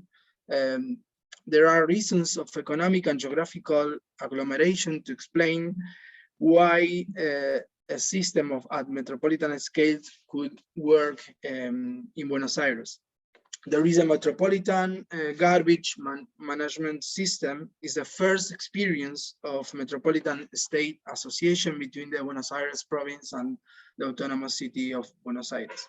Following this idea, perhaps a transitional solution in expanding to other areas or sectors the configuration of a metropolitan system governance. The problem with these are the difficulties for coordination and the administrative silos. In many metropolitan areas around Latin America, there are or exist different forms of metropolitan councils. This kind of political organization exists and works relatively well in those cities or metropolitan areas where collective intelligence was built along the years. It is not the case of Buenos Aires. But I think that could be a first step, as we say, not the perfect, but the possible. And there is a discussion today in the National Congress about creating a Metropolitan Council. Another possibility is what the National Constitution allows, the creation of regions by agreement of 2 provinces. There are regions for the economic and social development, entities of coordination to improve the public policies, the administration of economic resources, and the strengthening of the economic development of that region. This could be a shortcut to strengthen the metropolitan area between Buenos Aires province and the autonomous city of Buenos Aires, but setting aside the national government with the conflict that this implies. As I said at the beginning of my presentation, these are some ideas and questions that I brought for today. And I am waiting for the dialogue, the discussion, the reflections, recommendations, and ideas of how to build governance in this context in Buenos Aires. Thank you very much.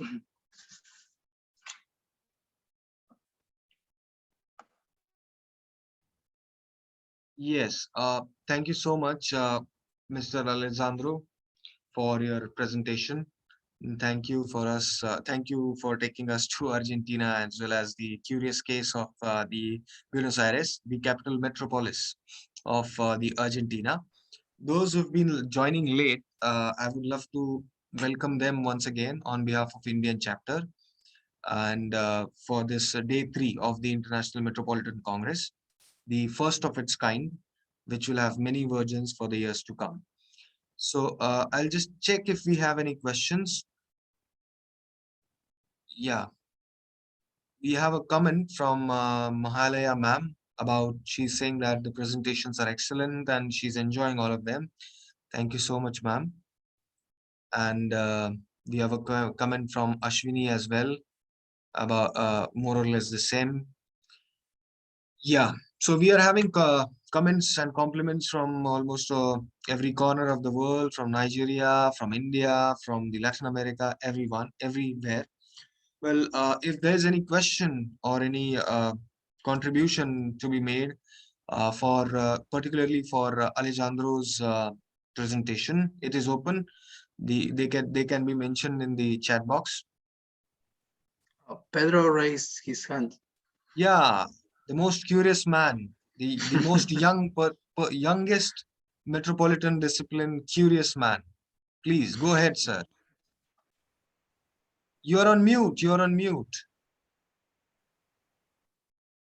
Yeah, thanks. Thank you. Thank you, Alejandro. Great presentation, very clear, and gives you the picture of what's happening in Buenos Aires. I was surprised by what you mentioned, that Buenos Aires municipality, Cava, and so on, they have a lot of money. That's not the case in most of places, no? And with that money, they can in some way negotiate carrots with the central government, some aspects of metropolitan dimension and metropolitan visioning and so on. Is that right, or I read you wrongly? Is that what you said?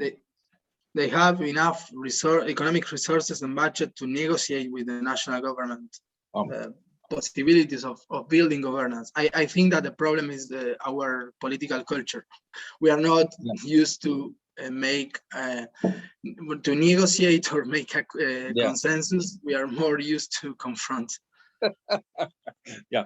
Well, then my question is, if the municipality of Buenos Aires has a kind of, because Argentina is a federal government, no? Yes. So the municipality of Buenos Aires has almost a federal status, no? It's like an independent federal state, no? Yes. Like well, in Germany, Bremen, Hamburg, and Berlin, no? And then the province of Buenos Aires has the same level as the capital, no? Yes. Couldn't they negotiate how to articulate a metropolis, and no need to incorporate these 47 or 21 municipalities, which are at a different level? They are at the municipal level, But if you have between the province and the central municipality of Caba, which are the same status in law terms, in political terms, in federal terms, wouldn't it be possible to have a negotiation among them to create a body that will be able to manage the metropolis as a whole? Because instead of having to negotiate with 47 people, you only have to negotiate 2 of them, and that's easier, no? Isn't that possible? That has not been promoted or presented or discussed? Pedro, it's possible, but because I said in my presentation, because the Constitution allows that kind of negotiation between regional or federal entities. They could create a metropolitan region between the city of Buenos Aires and the Buenos Aires province without the national government and without the 27 municipalities, and create a very robust metropolitan region to economic development, social development, and how to improve their economic resources, etc. But so why they not? don't try it. They don't try it yet. All right. So you can I haven't the answer for that. Alejandro, you can propose that and we will discuss it. A change on management. Right. Thank you. No, thank you.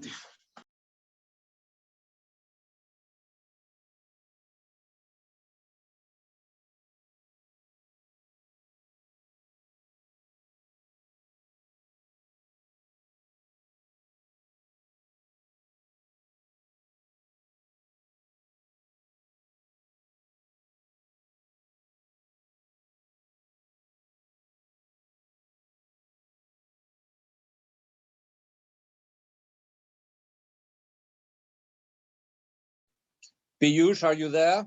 Piyush? I'm having some network issues. Just give me a moment. Yeah. All right. Yes, I think, yeah. Sorry for the interruption. Yes, well, thank you very much, both to Pedro sir as well as Alejandro for their contributions.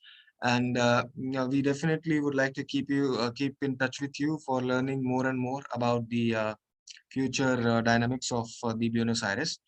Now that we are over with the Latin American scenarios of governance of metropolises, now it's time for us to move to the other continent, and that is the beautiful continent of Africa. So I invite Mr. Danny Colombo, right from Kinshasa, for joining us. Hello, Danny. How are you? Hi, Piyush, and hi, Hi. everybody. Yeah, Hope may you're I all well. please invite Akriti for introducing Danny? Thanks. Hello, everyone. So let me quickly introduce Danny. Danny's Master's of Architecture degree from University of South Africa, and he's also currently a candidate at International Relations of Global and Political Economy. He's presently Managing Director of an architectural consultancy and holds expertise in sustainable architecture, metropolitan governance, and a lot of different domains. He is also leader of Sub-Saharan African chapter of the IMF. I warmly welcome Danny, and I would like to request you to share your presentation. And if you want me to share your presentation, I can do that as well for you. No, it's fine, Akriti. I will be sharing. Okay, over to you then. Yeah, before you take over, Danny, I would like to just tell other people who have joined late that please keep your mics off and do not cause any hindrance to the speakers.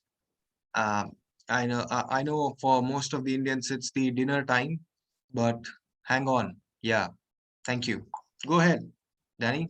The floor is yours. Yeah. Okay, Akriti, thank you very much for that presentation. And yeah, while I share my screen, I just want to let you know that the presentation is a bit of a information overload. So I will try and be quick, and I hope that you bear with me. Okay.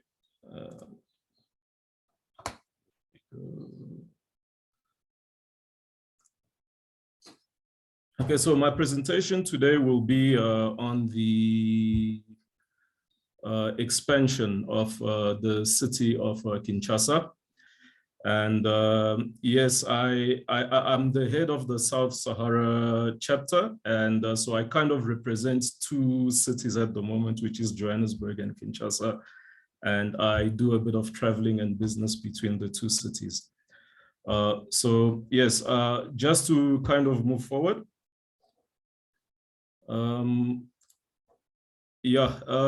Kinshasa, which for those who know is the capital of the Democratic Republic of Congo. And it is estimated between 12 to 15 million inhabitants. And it's the largest in Central Africa, as well as the largest Francophone city. And it's one of the largest megacities in Africa behind Cairo and Lagos. At the current growth rate, which is estimated to about 1 million per year, Kinshasa is expected to reach about 24 million people by 2030, which could make it probably the largest city in Africa. So it currently has an urban population, which is estimated at about 42%. The core of Kinshasa was originally built during colonial era. So it grew from about 400,000 in the 1960s to about 15 million in less than 100 years. And this has taken place without any urban development or proper planning from the authorities. Kinshasa, just to give you a bit of a context of the linkages with the rest of the country, because Kinshasa being a city province, it's the smallest province in Congo, but the most dense, and also accounts for 80% of the Congo's GDP.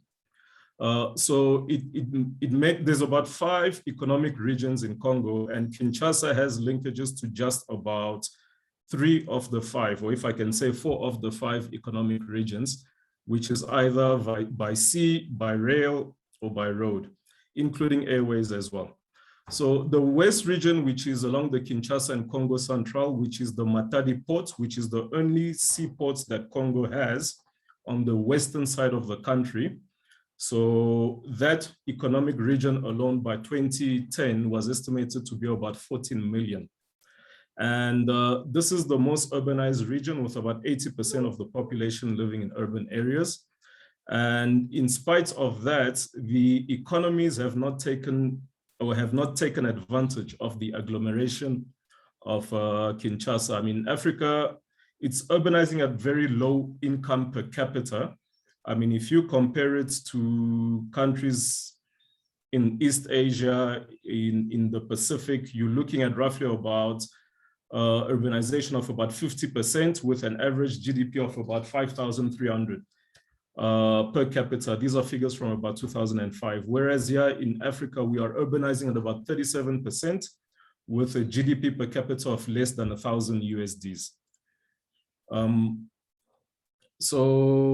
Yeah, I mean, as I said, urbanization in Africa, it's mainly triggered, and one of the reasons why it's not taking advantage of the agglomeration is that urbanization in Africa is triggered by natural resource export, as opposed to improvement of the manufacturing and productivity as well. So if I were to just move on, I think for those who just want to get a better understanding and a picture, that's the scale of the GDP of Kinshasa in comparison to the rest of the country. Even though if you look here, this is towards the far south, which is at the moment, I believe, the fastest copper production mines in the world, or the biggest production mines in the world. Yet all the resources of the interior of the country is spent in the capital of Kinshasa. And yeah, so as initially mentioned, Kinshasa located here, it's linked to Kisangani via the river ports. You can see it along here. Oh, sorry, via the Congo River.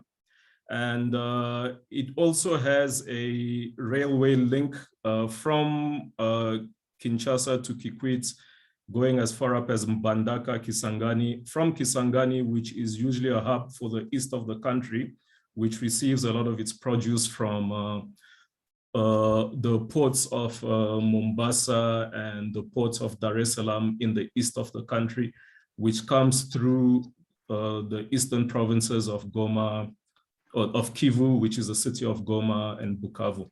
So there's that linkage to the east of the country as well as to the west. So, I mean, yes, and it's got the largest population in the region, which is this western region here, and the highest concentration of business establishments as well. It's best connected, as I said, through the Kinshasa-Kisangani River corridor, and along the Congo Basin towards the upper north of the country. It's linked via road, via rail, as well as via air. And as I'll explain further, this has contributed a lot to the high rate of urbanization to the city of Kinshasa, especially post the war, which mainly ravaged the eastern parts of the country. So Kinshasa as an economic hub, as mentioned, a lot of the firms are not taking advantage of the economies of scale because a lot of the construction of activities is non-tradable activities. And the other factor as well is that Congolese firms in Congo are said to be the smallest compared to the rest of the continent. And which is very, very unlikely for a very dense city like that of Kinshasa. So the ratio of firms to employment in the tradable sector is higher than in the non-tradable sector. So the small scale productive activities is currently diminishing. And so which means that there's less potential for job creation and growth from those tradable activities. The informal sector contributes to about 70% of employment within that region. And according to figures from the World Bank, about the informal market in Congo contributes to roughly about 250 million USDs annually, which obviously does not contribute to the fiscus of the city or the nation at large. And so the country's average urban growth rate is about 4.1%, whereas Kinshasa is sitting at roughly about 5.1%. So as mentioned, that's about an increase of 1 million urban dwellers annually. I will further elaborate on the expansion of the city as we can see this grid framework from the initial colonial city as it expanded towards the south and towards the east, going up to the neighboring provinces. So this is just a quick rundown of the population increase in Kinshasa from independence, which was roughly around the years of the 1960s. We're looking at about 400,000 inhabitants. And this quickly started to increase over the years as Congo became independent and also saw a brief stage of economic boom in the 70s. And as you can see here, there's been a drastic shift or increase in the numbers from 1995 up until 2005. This is the period where Congo was ravaged with war. So there was, and which was exacerbated, or if I can say, which was caused by the genocide in Rwanda, which spilled over into the East. So there was an influx of not only refugees, but people fleeing the conflict and the post-conflict conditions of the country to the capital of Congo. So the numbers started to graduate or drastically increase from 1995 to 2005, which the war ended around about 2003. So this area here at the top, which is very, very dense, was the colonial city, which was developed along Belgian population growth control. And the planners at the time used the Belgian post-colonial planning apparatus, which was to separate satellite cities from the huge industrial zones. And very, very anti-urban planning strategies. Obviously, what you can see from this image here, which was a prototype of a hygienic city that the Belgians created in terms of separating the slums from the developed city by a buffer zone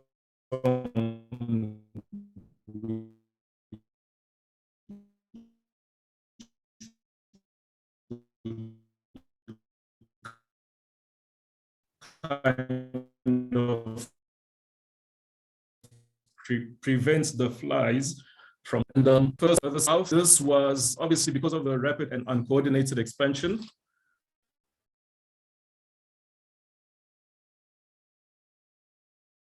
Because of the rapid and uncoordinated expansion, the government called upon the French government for assistance in terms of better planning the developments and preparing the city for population growth. So around about 1964, Mission Française d'Urbanisme was called upon, and in 1967, a master plan by Auguste Arsac was proposed, which was still based on that post-colonial apparatus. But the only difference in this plan was that there was a bit more emphasis on infrastructure and a proposal of a ring road going around Kinshasa, and as well as a bridge across so linking the city of Congo and Kinshasa, which is very, very interesting because it's one of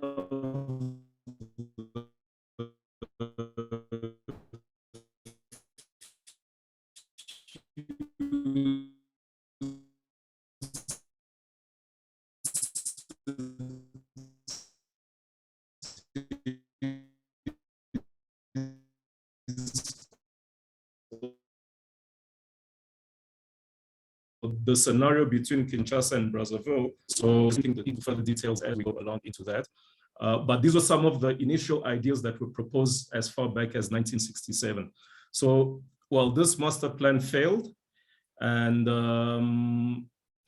one of the biggest challenges that they had is that the Kinshasa as a city, it developed very, very quickly and without without the guidance of the government. So the failure of Mission Française d'Urbanisme is actually what's exacerbated and created the polarization of the colonial city.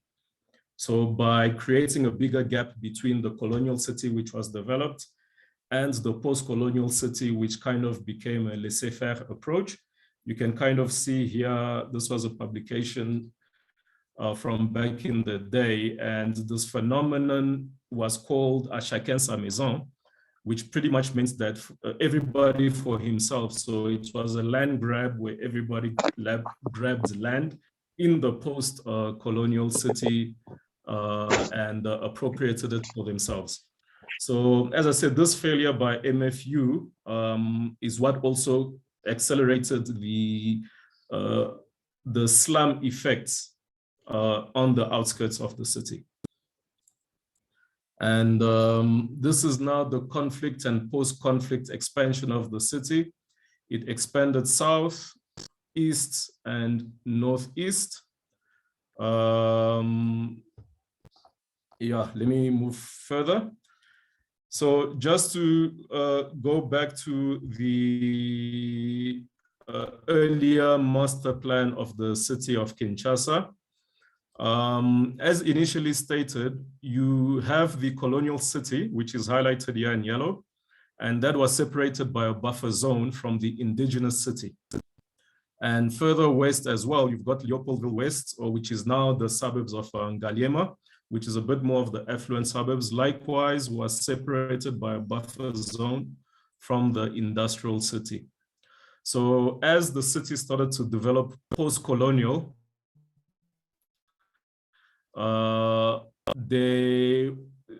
one thing to note is that the initial planning of Kinshasa was along the river axis, whereby the later development of the city, as it morphed and developed by itself, it took on the form of the geography. So hence you can kind of see this transition zone, which is almost kind of a fulcrum upon which the city developed post-independence. And to zero in and zoom in, that's the grid structure from the city and the developed city as compared to, or the planned city as compared to the structure of the unplanned city. So there was a very abrupt line and a lack of continuation from the old to the new. Then again, as I said, this is almost a laissez-faire approach that the government had, either for lack of capacity and competence at the time to manage this large influx of people moving within the city. But what is very, very interesting is that this pattern also reinforces the need for a metropolitan scale planning approach. So this transition zone, currently you've got an airport over there, the Ndolo airport. The main airport is further towards the east, which will get into detail. There's the National Stadium, if I can say, as well as the National Assembly and various museums. So in terms of restitching the city, the government has this transition zone. So a much more better description of the difference in scale as well as the difference in planning between the planned city versus the unplanned city. And here, this is just some ideas of some of the proposals that have been received by the government.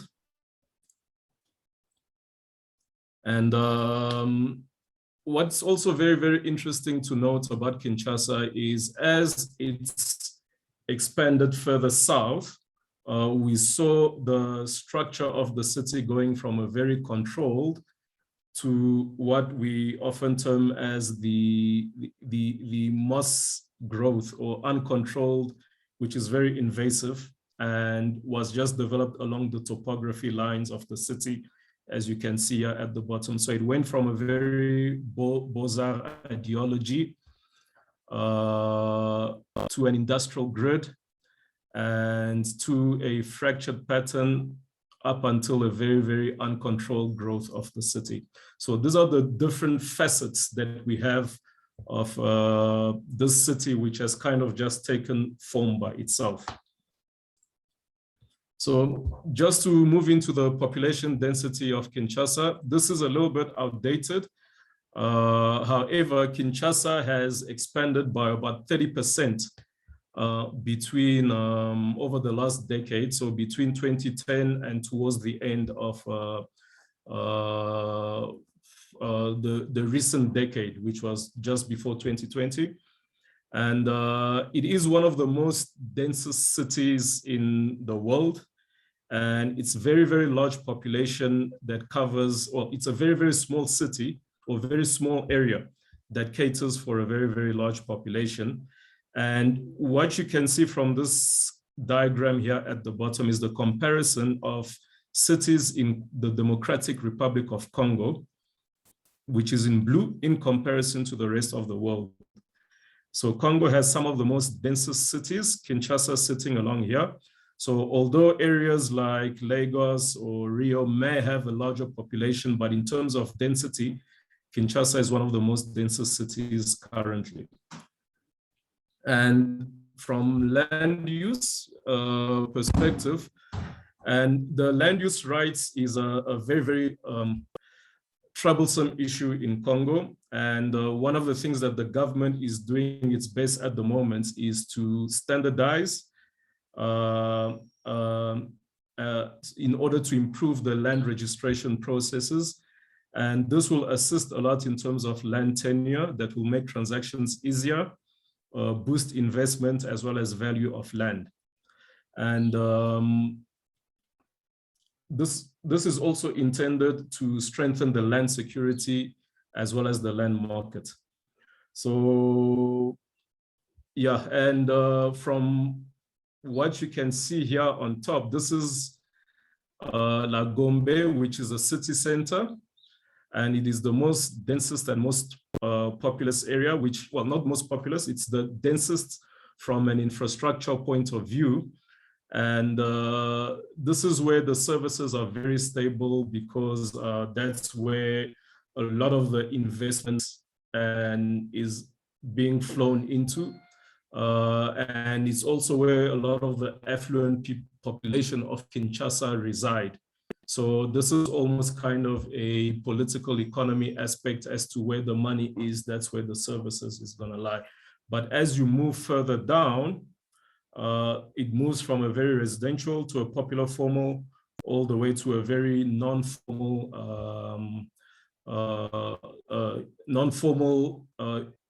allocation of land or non-formal usage of land. And where the population is poorest is also where there's the biggest lack of infrastructure. And so about 77% of the population in Kinshasa, which is mainly concentrated in this area, which is highlighted in red, going further south and towards the east, are unemployed or underemployed, and the majority of them are either female and youth. And moving on. So in terms of transportation, transportation mobility in Kinshasa it's lacking, mainly because of there was a period or a decade of mismanagement during the war, and yes, during the war. So we're looking at about 10 to 20 decades of lack of capacity, lack of planning, and mismanagement. Even at the stage, there is still planning, but it's not really covering, it's not, which is why we are talking about the metropolitan scale. A lot of the planning that is being done currently in Kinshasa are urban interventions, which does not really resolve the entirety of the issues, of the metropolitan issues that Kinshasa faces. And as I was mentioning earlier, this shows the wealth disparity, or the decrease of wealth in Congo or in Kinshasa as you move further from the city center, which is this district here, or this commune known as Lagombe. So as we move further south, the wealth decreases, as well as the infrastructure becomes less visible. And the streets that's lying on the outskirts of the city of Kinshasa, well, they're unconnected, they're underserviced, and they're also very, very unstructured. And also, as initially mentioned, a deterioration in the capacity to plan and enforce planning is also what has impeded the mobility of Kinshasa, which has become a very, very, very big issue. And politicians have now resorted to the strategy or approach of building new cities, as opposed to finding a solution to address the transport issue that the city of Kinshasa faces. So a lack of planning, lack of infrastructure investment is obviously an engine for informal property rights and slum formation. And given the limited investment capacity, so the balance lies between improving amenities and services or expanding the transport networks.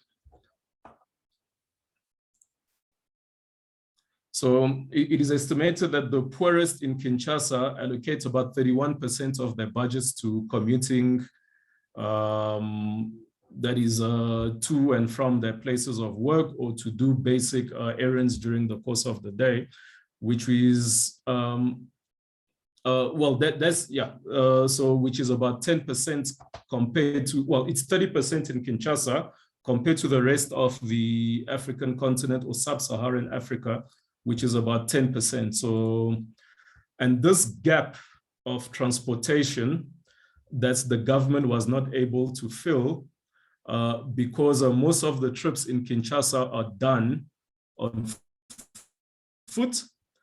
There's now been a phenomenon of the motorcyclists, which mainly come from the central region of the country, where the mining and diamond infrastructure or diamond industry has collapsed. So a lot of the youth from the center of the country moved to Kinshasa with their motorbikes and are now servicing this gap that the market has left.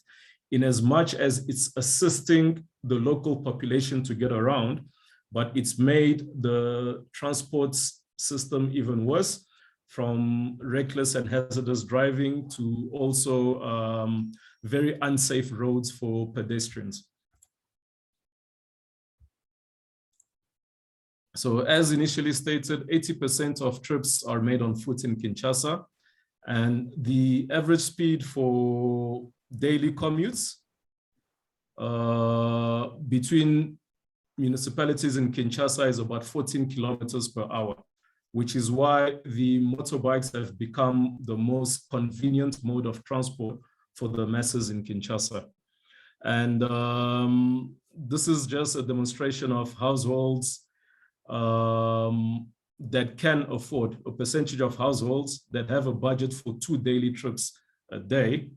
We're comparing Kinshasa to Lagos, very low, Kinshasa to Dar es Salaam, Kinshasa to Kigali, Kinshasa to Abidjan, Kinshasa to Kampala, Kinshasa to Ouagadougou, Kinshasa to Nairobi, Douala, Addis Ababa, and Dakar. So yeah, just moving along. And also another thing that's also worthwhile mentioning, another reason as well that's creating this impediment in transport mobility is that as of 2018, about only 44 meters paved roads per 1,000 inhabitants in Kinshasa were recorded, as opposed to about 120 meters of paved roads per 100 inhabitants elsewhere in sub-Saharan Africa, for instance, in Addis Ababa or Dar es Salaam. In terms of the governance of the city of Kinshasa, Kinshasa is a city province, which is broken up into 24 communes, which are administrative territories, almost similar to municipalities. The governance system in Congo is a unitary state with almost semi or quasi-federal provinces, which is semi-autonomous provinces, which have their own governments and their own parliament as well. However, there has been a lot of difficulty in terms of identifying or determining the role that your various ministerial divisions play between, or the role between ministerial divisions, the territorial entities, as well as the utility companies, including the private sector as well. So what's happening in most cases is that a lot of development is being driven by the private sector, which is mainly concentrated in the affluent suburbs, whereby the state's mechanisms or the state's engine has been a little bit lagging behind in terms of catching up with the development. And when I say private sector, I'm not only referring to businesses, but the population and the inhabitants of Kinshasa are also very, very industrious and very, very inventive in terms of developing their own space and developing their own environment, which unfortunately is happening without the connection of municipal services, and a lot of it is happening off the grid. So in terms of between 1957 and most recently, the city of Kinshasa has not had any urban planning whatsoever. And the most recent urban plan, which was approved by the government in 2016, was created by SOSAC. And in my view and in my opinion, this plan has just taken shape of the current and existing expansion of the city. And there has been very, very little effort or intervention in terms of trying to restructure the growth and the development of the city of Kinshasa.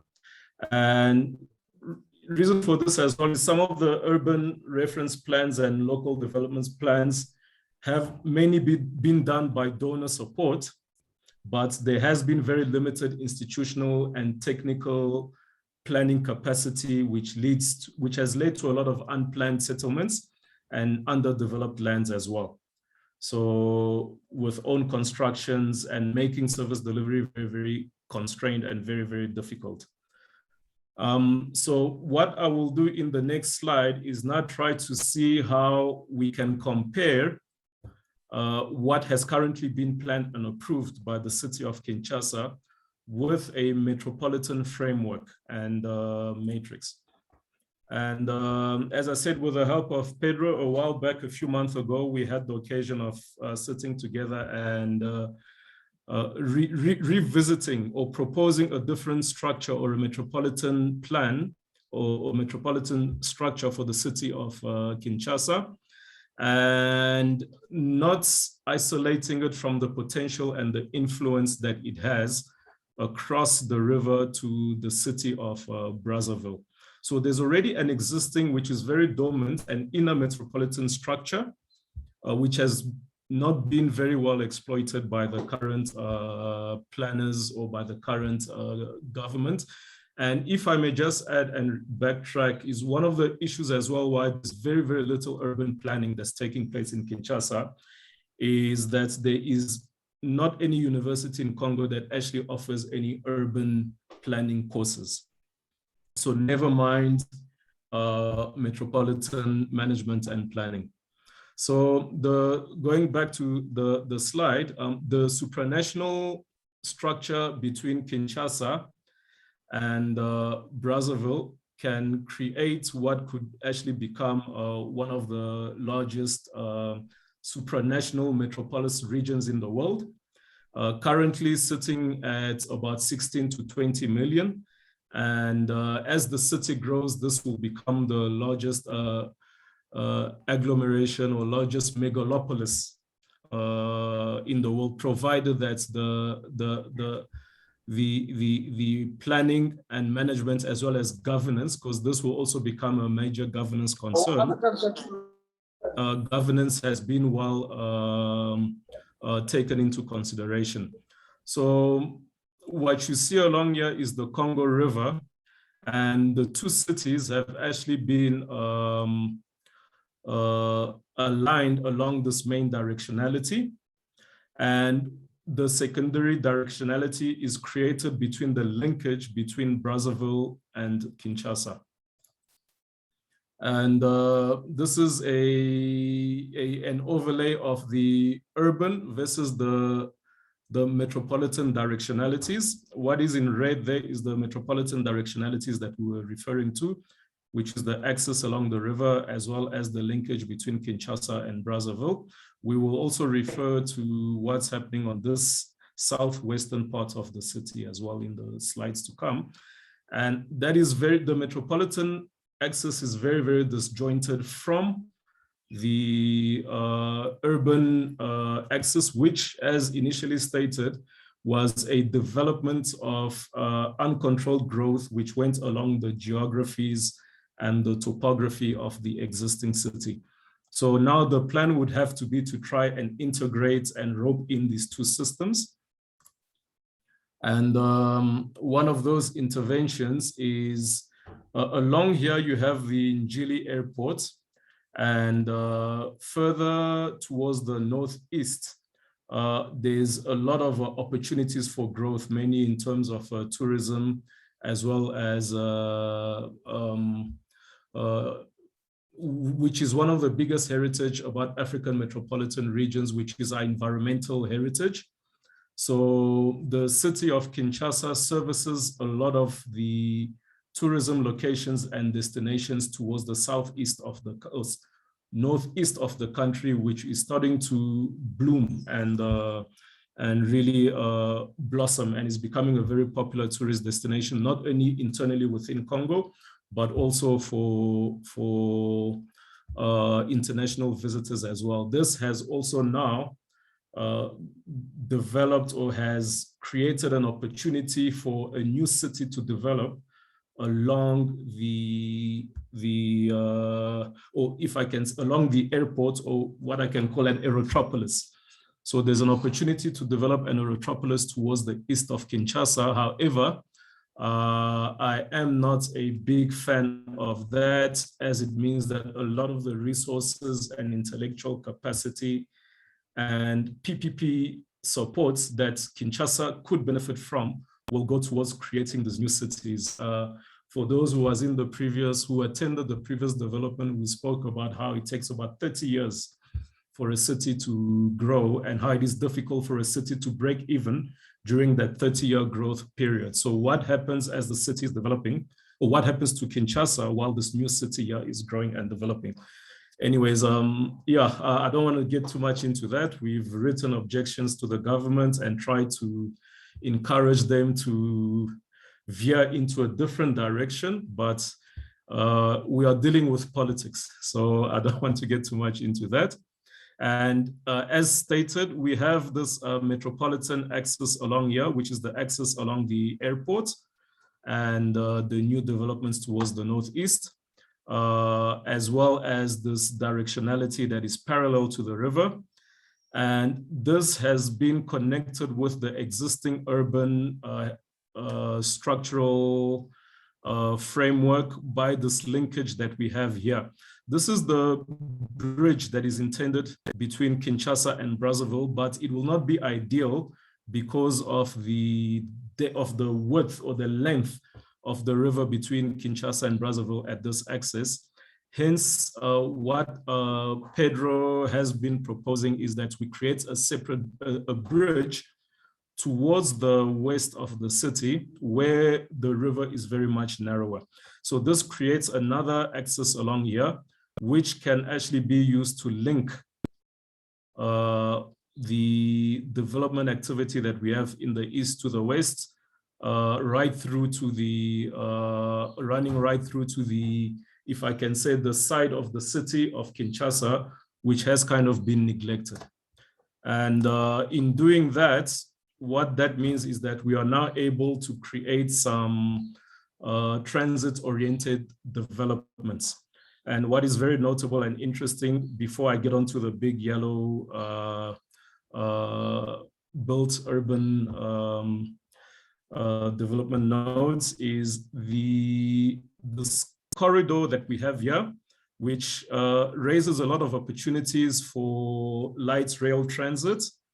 And also, I mean, as I said, this is almost one of the densest parts of Kinshasa. So as a measure to try and curb the proliferation of slums and the degradation of the resources, and also to decrease a lot of the congestion in the city, is to build a series of traffic-oriented developments along this corridor and axis that's running right through to the center of Kinshasa, dissecting Kinshasa in the middle. And this will also give or prevent a lot of the local citizens from going to the more built up and developed areas to look for services. And in support to that, we have some of the major centralities, which would be obviously Kinshasa, Gombe, and the Brazzaville centrality.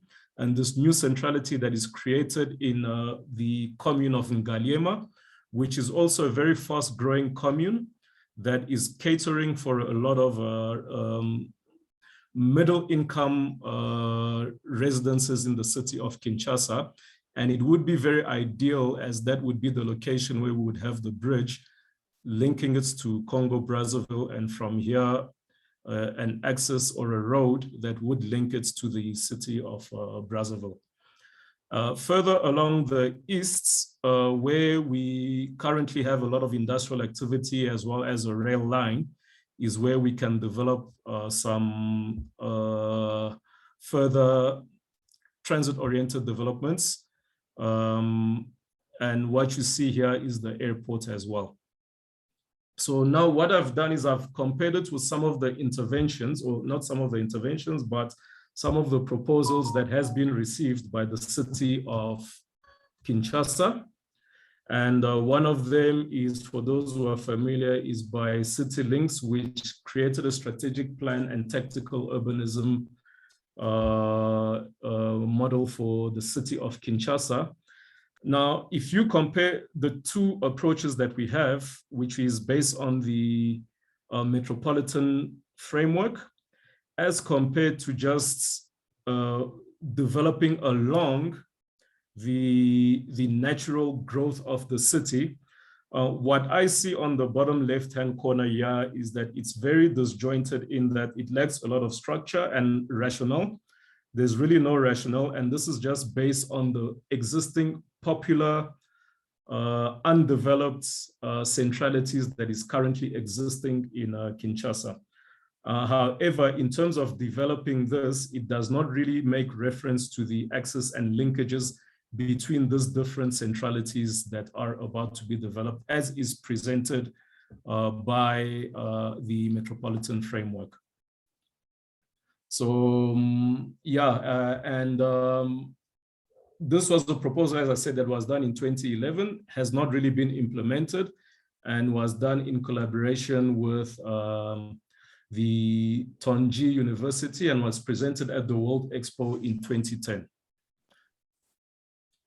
And furthermore, just demonstrating the differences in approach in terms of what you see here on the bottom left-hand corner, which is the bus rapid transit network that was proposed by CityLinks, which is associated to a heavy rail transit network that's based on the existing railway infrastructure, and was planned and designed with multinodal stations built together with food markets, so that it would improve accessibility by foot within a radius of 1 kilometer. So here are some of the major markets that are being, or that were proposed along this BRT network, and could be implemented at lower costs, which is also along the Avenue de Lumumba and Boulevard de 30 Juin as well. Sorry, excuse me. And moving along, so just a bit of a blown up section of the area which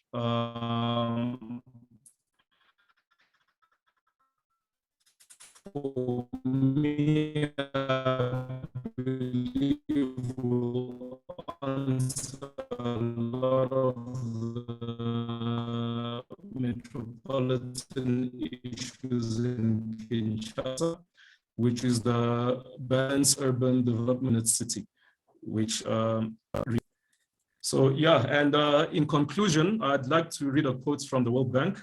At this and will be the most populous city in Africa ahead of Cairo and Lagos.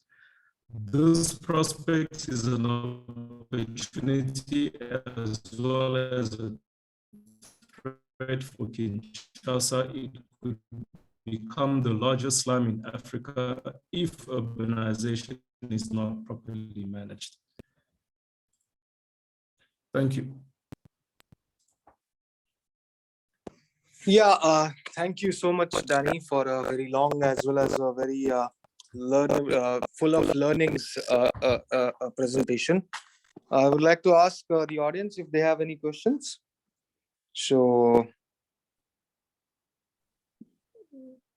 I think we have some comment from Ashwini. Hi, Ashwini, can you please go ahead, comment what you wanted to in the chat box? You've mentioned. Hello? Is Ashwini there? Sorry, I am here. Yeah, Yeah, here. Please, Yeah, go ahead. Please. Sorry, I was on mute and I was speaking. No issues. No Typical issues. technical mistakes. Yeah. Thanks, Piyush, and thanks all IMF Congress Group for this nice sessions. A specific question to Danny, and that's I think I was trying to relate to situation in India. Is I think when we are making this plan, master plan, the land management and also the land ownership and capability of the local authority to manage and mobilize that becomes important, because many cases this land belongs to either to the individual or sometimes to the state. That's a situation in India. So either it is to the state or it's to the individual people. And in that case, it becomes very difficult unless until the local authority is strong enough to exercise the eminent power domain.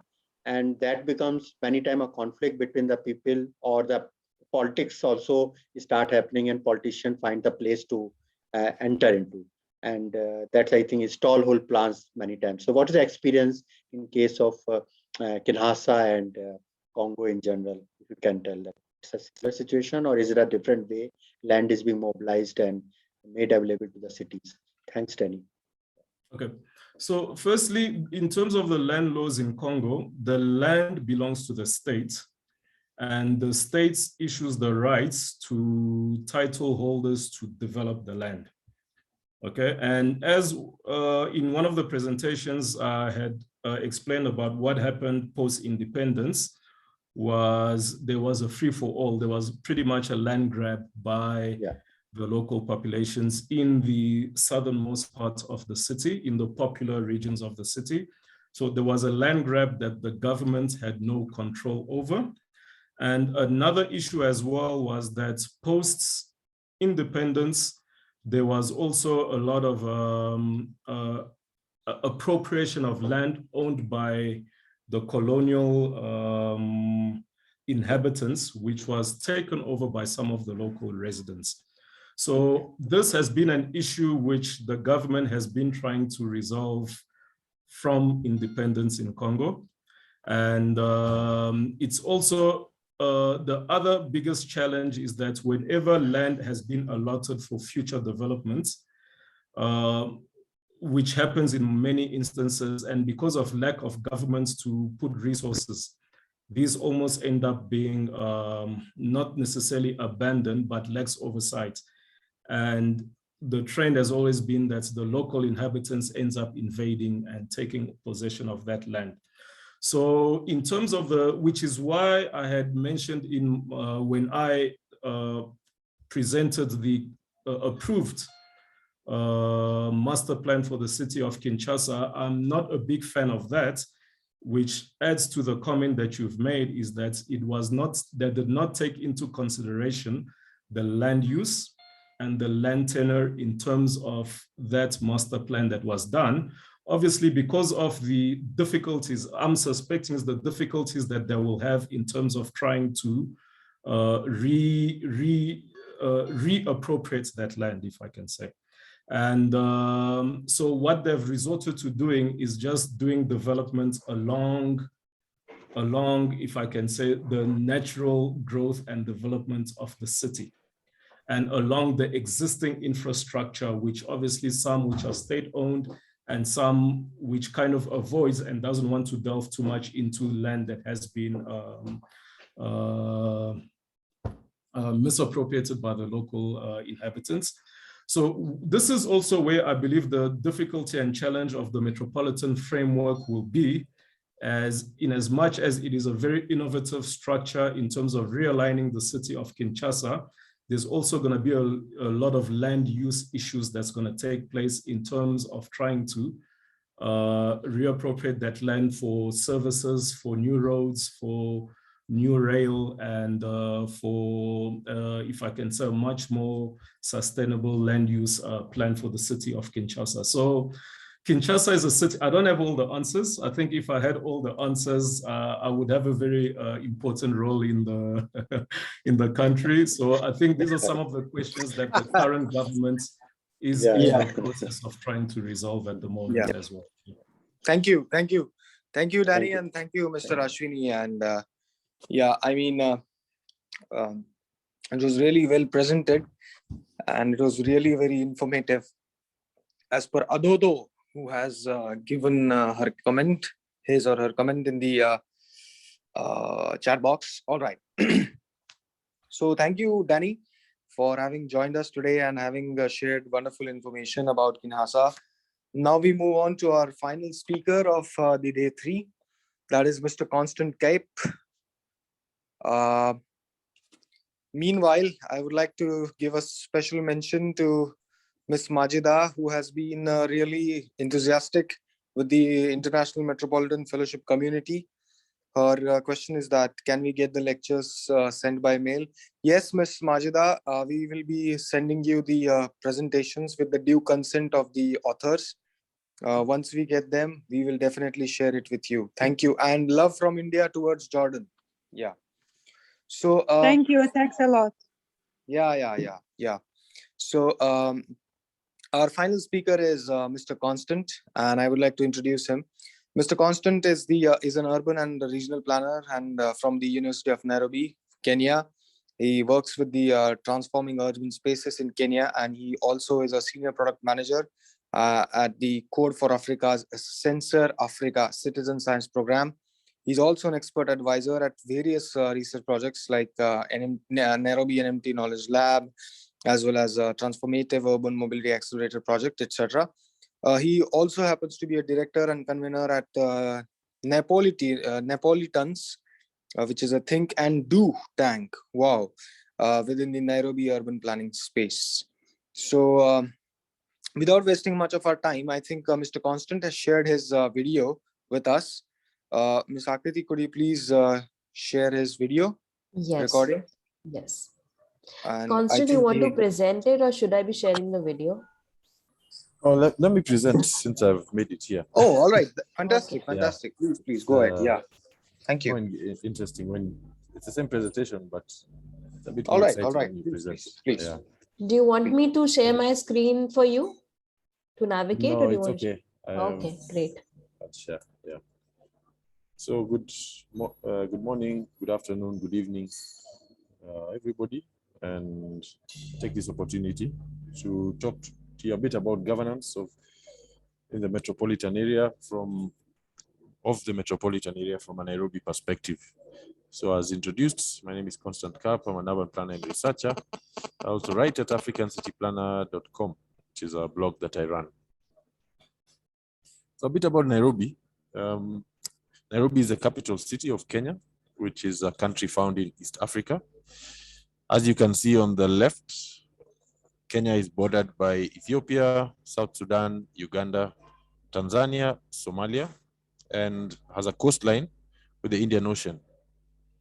As can be seen on the map of the right, Nairobi, which is the capital city, is located relatively at a central point in the country. You'll notice that the country is divided into counties, and the area around Nairobi tends to have more counties because of larger population along that belt. The belt that comes from the Indian Ocean to the Lake Victoria. So that belt from Mombasa to Kisumu, Nairobi is somehow right in between, because Nairobi is at the border of the plains and the highlands. The highlands start right around Nairobi. Kenya, as you know, is subdivided into administrative units called counties, and Nairobi is one of the 47 counties and one of the 2 city counties. So we have Nairobi City County and Mombasa City County. Let me move down. 1 second. Yeah. So Nairobi is bordered by 3 counties: Kiambu, which is the highland area, and Machakos and Kajiado, which are lowland. And not far from Nairobi is Murang'a County. And the 4 counties form the 5 counties form what is called the Nairobi Metropolitan Region or Nairobi Metropolitan Area. It has tended to be called Nairobi Metropolitan Area within some of the political circles. The governance structures in Kenya are as shown on the slide. The people of Kenya form the heart of the economy, of the country's governance, and 2 levels of government: the national government and the county government form the 2 levels. We have national government, and the county is a devolved system of government. Each has different functions, the national roles and responsibilities. Physical planning, urban transport, and the management of urban areas fall under the county government, while aspects such as national security, education, and the management of national resources fall under the national government. Because of this system, because the system of governance is relatively new, this, as you know, started in the Constitution was passed in 2010, and we kind of started this system in 2013. So there has been some level of tension between the two levels, especially with the reluctance to devolve some functions that were previously at national level and are supposed to be now at county level. A good example is urban roads, okay, and county roads, which some of the existing national authorities have decided to hold on to out of various interests. So county governments are governed under the County Governments Act that defines the roles and responsibilities of county governments, the roles of elected county assemblies, which are like parliaments at county level, the functions of the county executive, which is headed by a governor, and different decentralized units within counties like sub-counties and wards, which are important for delivery of services and public participation. The Act also looks at the role of county public services, county planning, the county planning structure and processes, delivery of services, citizen participation, and access to information. We also have an Urban and Areas City Act that is important as it provides for the classification, governance, and management of urban areas and cities within the counties. You may find a county with several urban areas. There are only two, because as I mentioned earlier on, we have 2 city counties, but within some of the bigger counties, you'll find urban areas and cities. And this act also provides for the criteria of establishing urban areas. It provides for the principles of governance and participation of residents for connected purposes within those counties. And yeah, these are some of the structures within the county as far as within the Urban Areas and City Act that looks at the governance and management of these urban areas. But I will not go into too many details as far as this is concerned. We also have other legislations that are critical that affects the governance and management of urban areas. Very important for this discussion today is the Physical and Land Use Planning Act. This act is important because of the metropolitan area. It allows for the establishment of inter-county joint physical and land use planning committees. And this would be critical for a place like Nairobi, as it can allow Nairobi to form a planning committee with the neighboring counties of Machakos, Kiambu, Kajiado, and even Murang'a, with the aim of forming regional plans or metropolitan area plans that can take advantage of different economies of scale, as well as considering physical, social, and economic factors that these counties share. Now, unfortunately, this has not happened. Yet, when we look at the situation in Nairobi, Nairobi has spread out quite wide to these other counties, with people moving, sprawling, for one reason, because of lower cost of land, especially for people who want to build and buy houses, lower rents in those areas than within the city center. And also some people, seeking, like in the case of Kiambu, more greener areas to live in. So this kind of approach towards regional planning has not happened. And, there's already growing tension as Nairobi sprawls to these other counties. As you can see on this newspaper article, there was a recent strike by public transport service providers in Machakos County, complaining that some of their routes had been invaded, in quotes, by people from Nairobi and Kiambu. So there's that sense of belonging, but because that idea of the metropolitan area has not really been well established. Now, very interesting as far as the governance of Nairobi, there have been a number of changes. And for since most of us have, I think all of us have actually gone through the course on metropolitan matrix planning and looked at governance aspects, we are fully aware that, when a metropolitan area has a large contribution to the country's GDP, there's obviously that tension that comes up between the national government and the governance within the metropolitan area. What you can see on your slide is actually the county government of Nairobi handing over power within certain functions to the national government.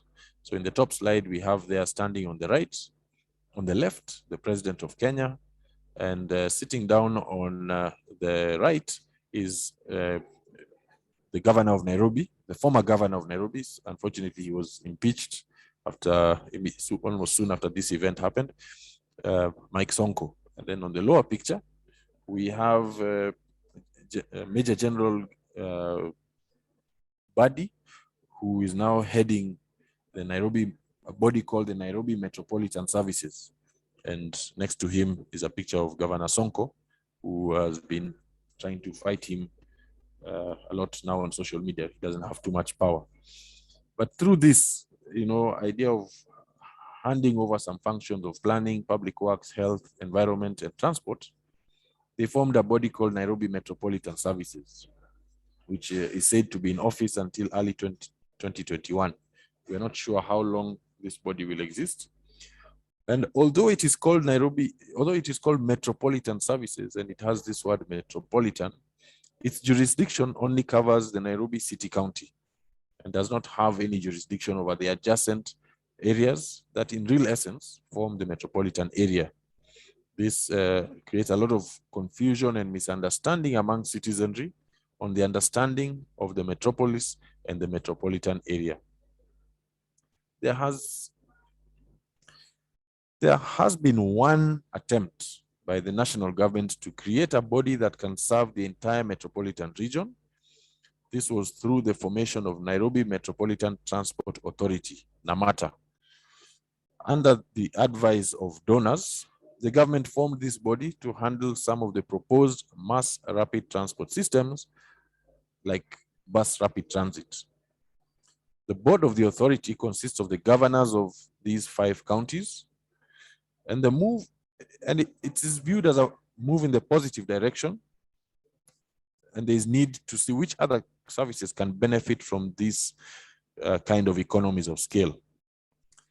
Now, unfortunately, a lot of their work has been hampered by lack of funding, as well as arrogance and conflicts with and by some of the road agencies.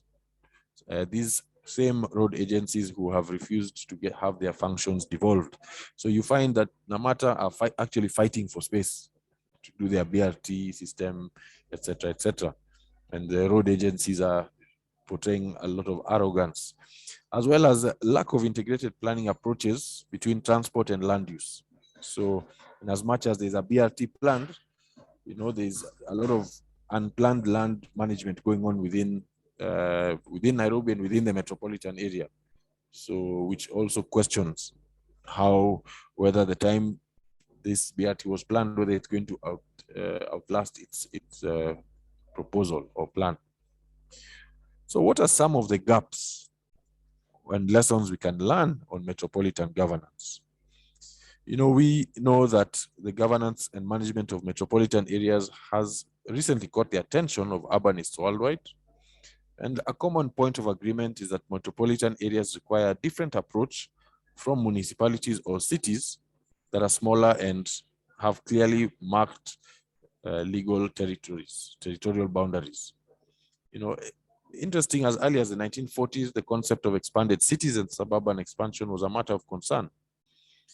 Economic success, better communications, and new technologies had already led to suburban expansion.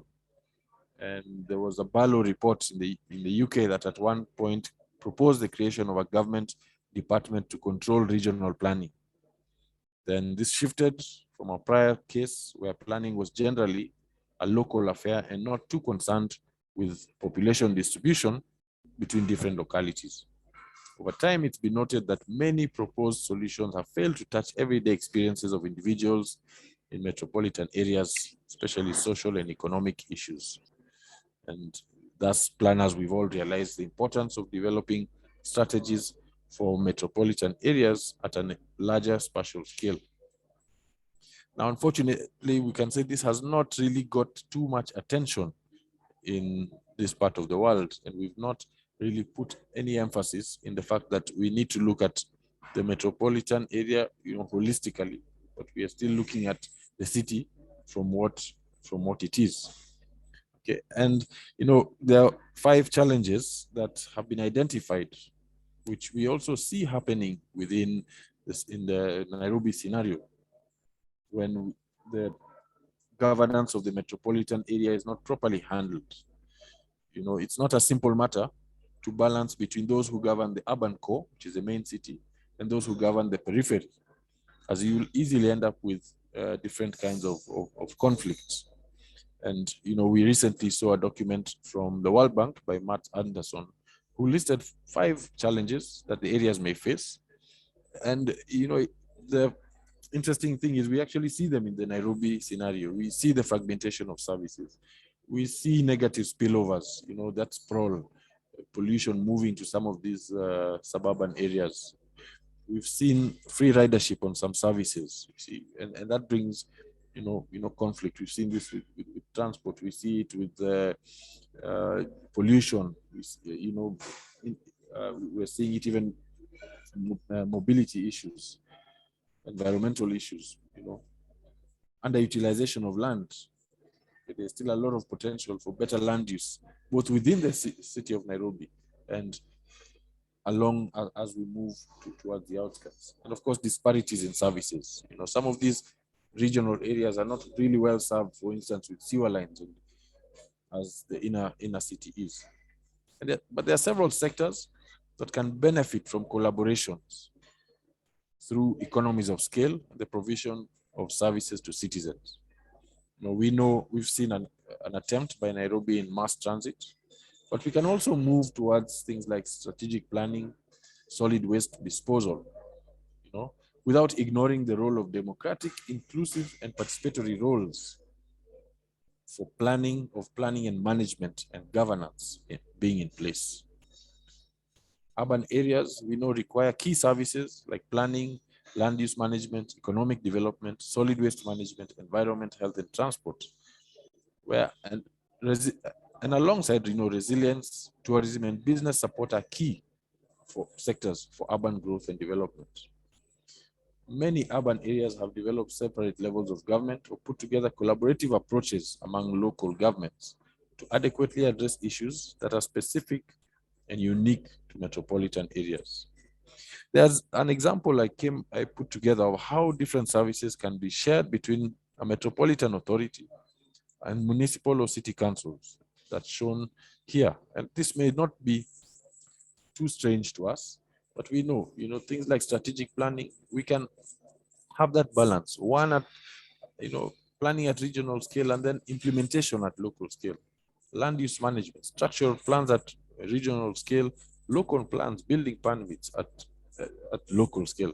Structural plans at metropolitan scale, local plans and building permits at local scale.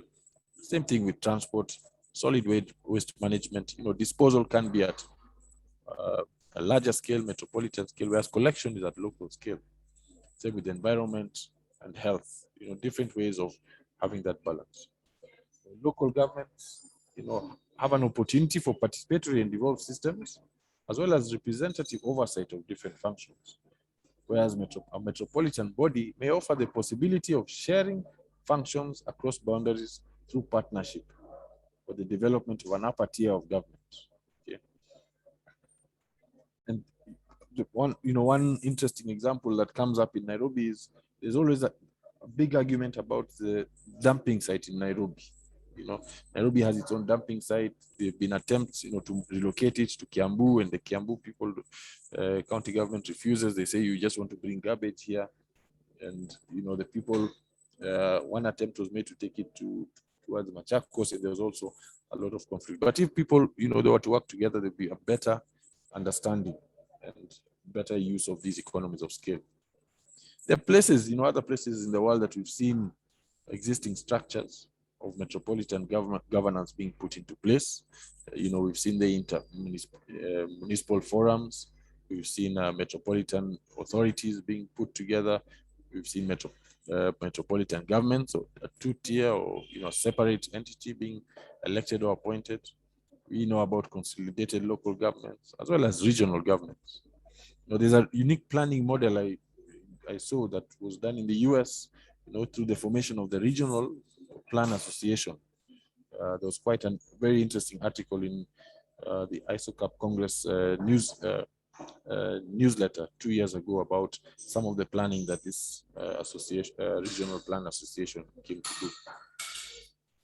However, we know that there's no one size fit all for all metropolitan areas. And every country has to look at their local circumstances, including existing legislation, history of urbanization, levels of coordination, growth potential, etc. And through that, they ought to be ready to make changes and evolve over time. We've seen places in China that can have even merged to form mega regions. And these interdependent mega urban regions, like, Hong Kong, Guangzhou, Macau, Beijing, Tibet, Tianjin belt, which some people even call them megalopolis, require an even wider scale of thought and planning, and taking into consideration the importance of economies of scale while maintaining the principles of subsidiarity that put people in the first place. Thank you very much.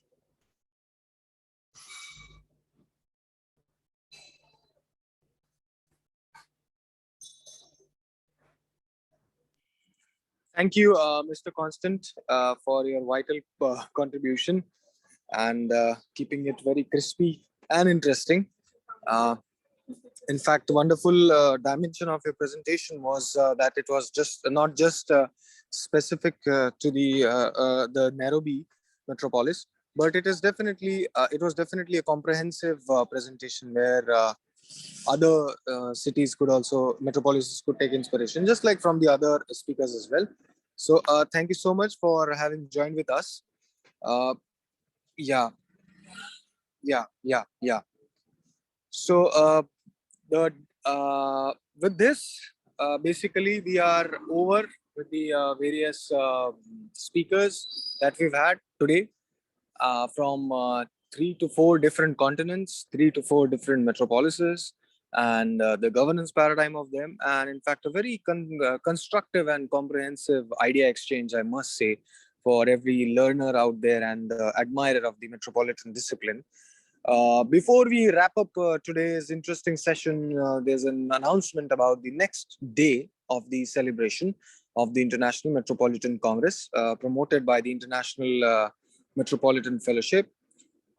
It is going to be about the metro brain shops that the International Metropolitan Institute has been conducting with the different metropolises, be it the Bhubaneswar in India or even Kochi in India.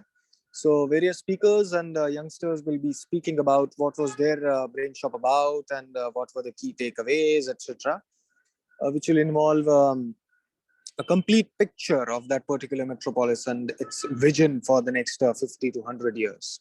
So do tune in for the next session as well.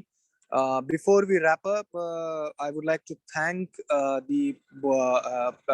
Pedro Ortiz for joining with us today, as well as the president of IMF board, as well as the other board members for wonderful cooperation, as well as joining. I also thank the speakers who joined today, who put in a lot of efforts for us to learn a lot of things about the metropolises and its governance.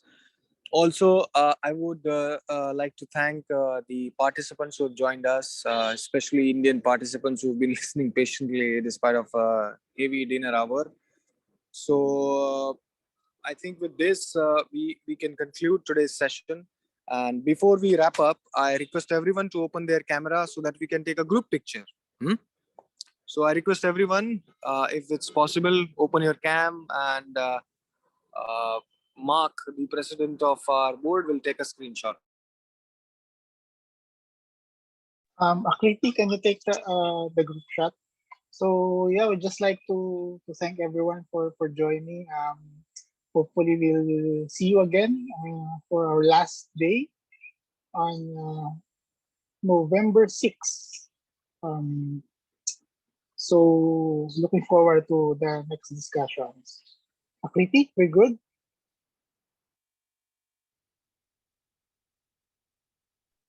I'm sorry, Mr. President. You'll have to have me with this because my office is closed and I'm on streets, metropolitan streets. Yeah. 1 second, Piyush. I think we did not capture it. Where you? You want to open your mic? Okay. Okay. 1 second. Thank Okay, you in the great. Thank chapter you. for the hosting of our this session. Thank you everyone for joining, and see you again next week. Thank you everyone. Keep safe. Thank you. See you around. Thank you so much.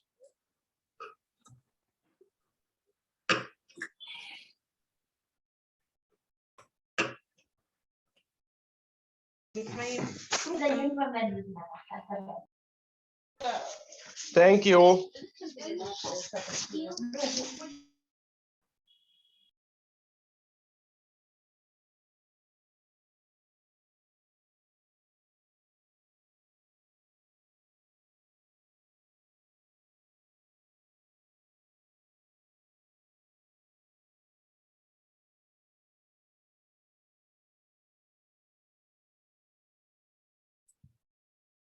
Yes, thank you very much to all of you.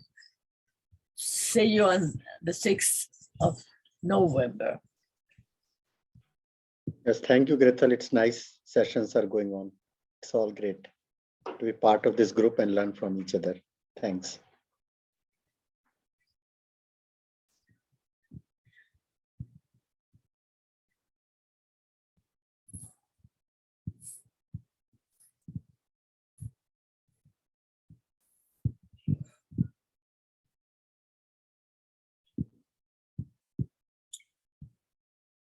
Thank you to all of you. See you on November 6th.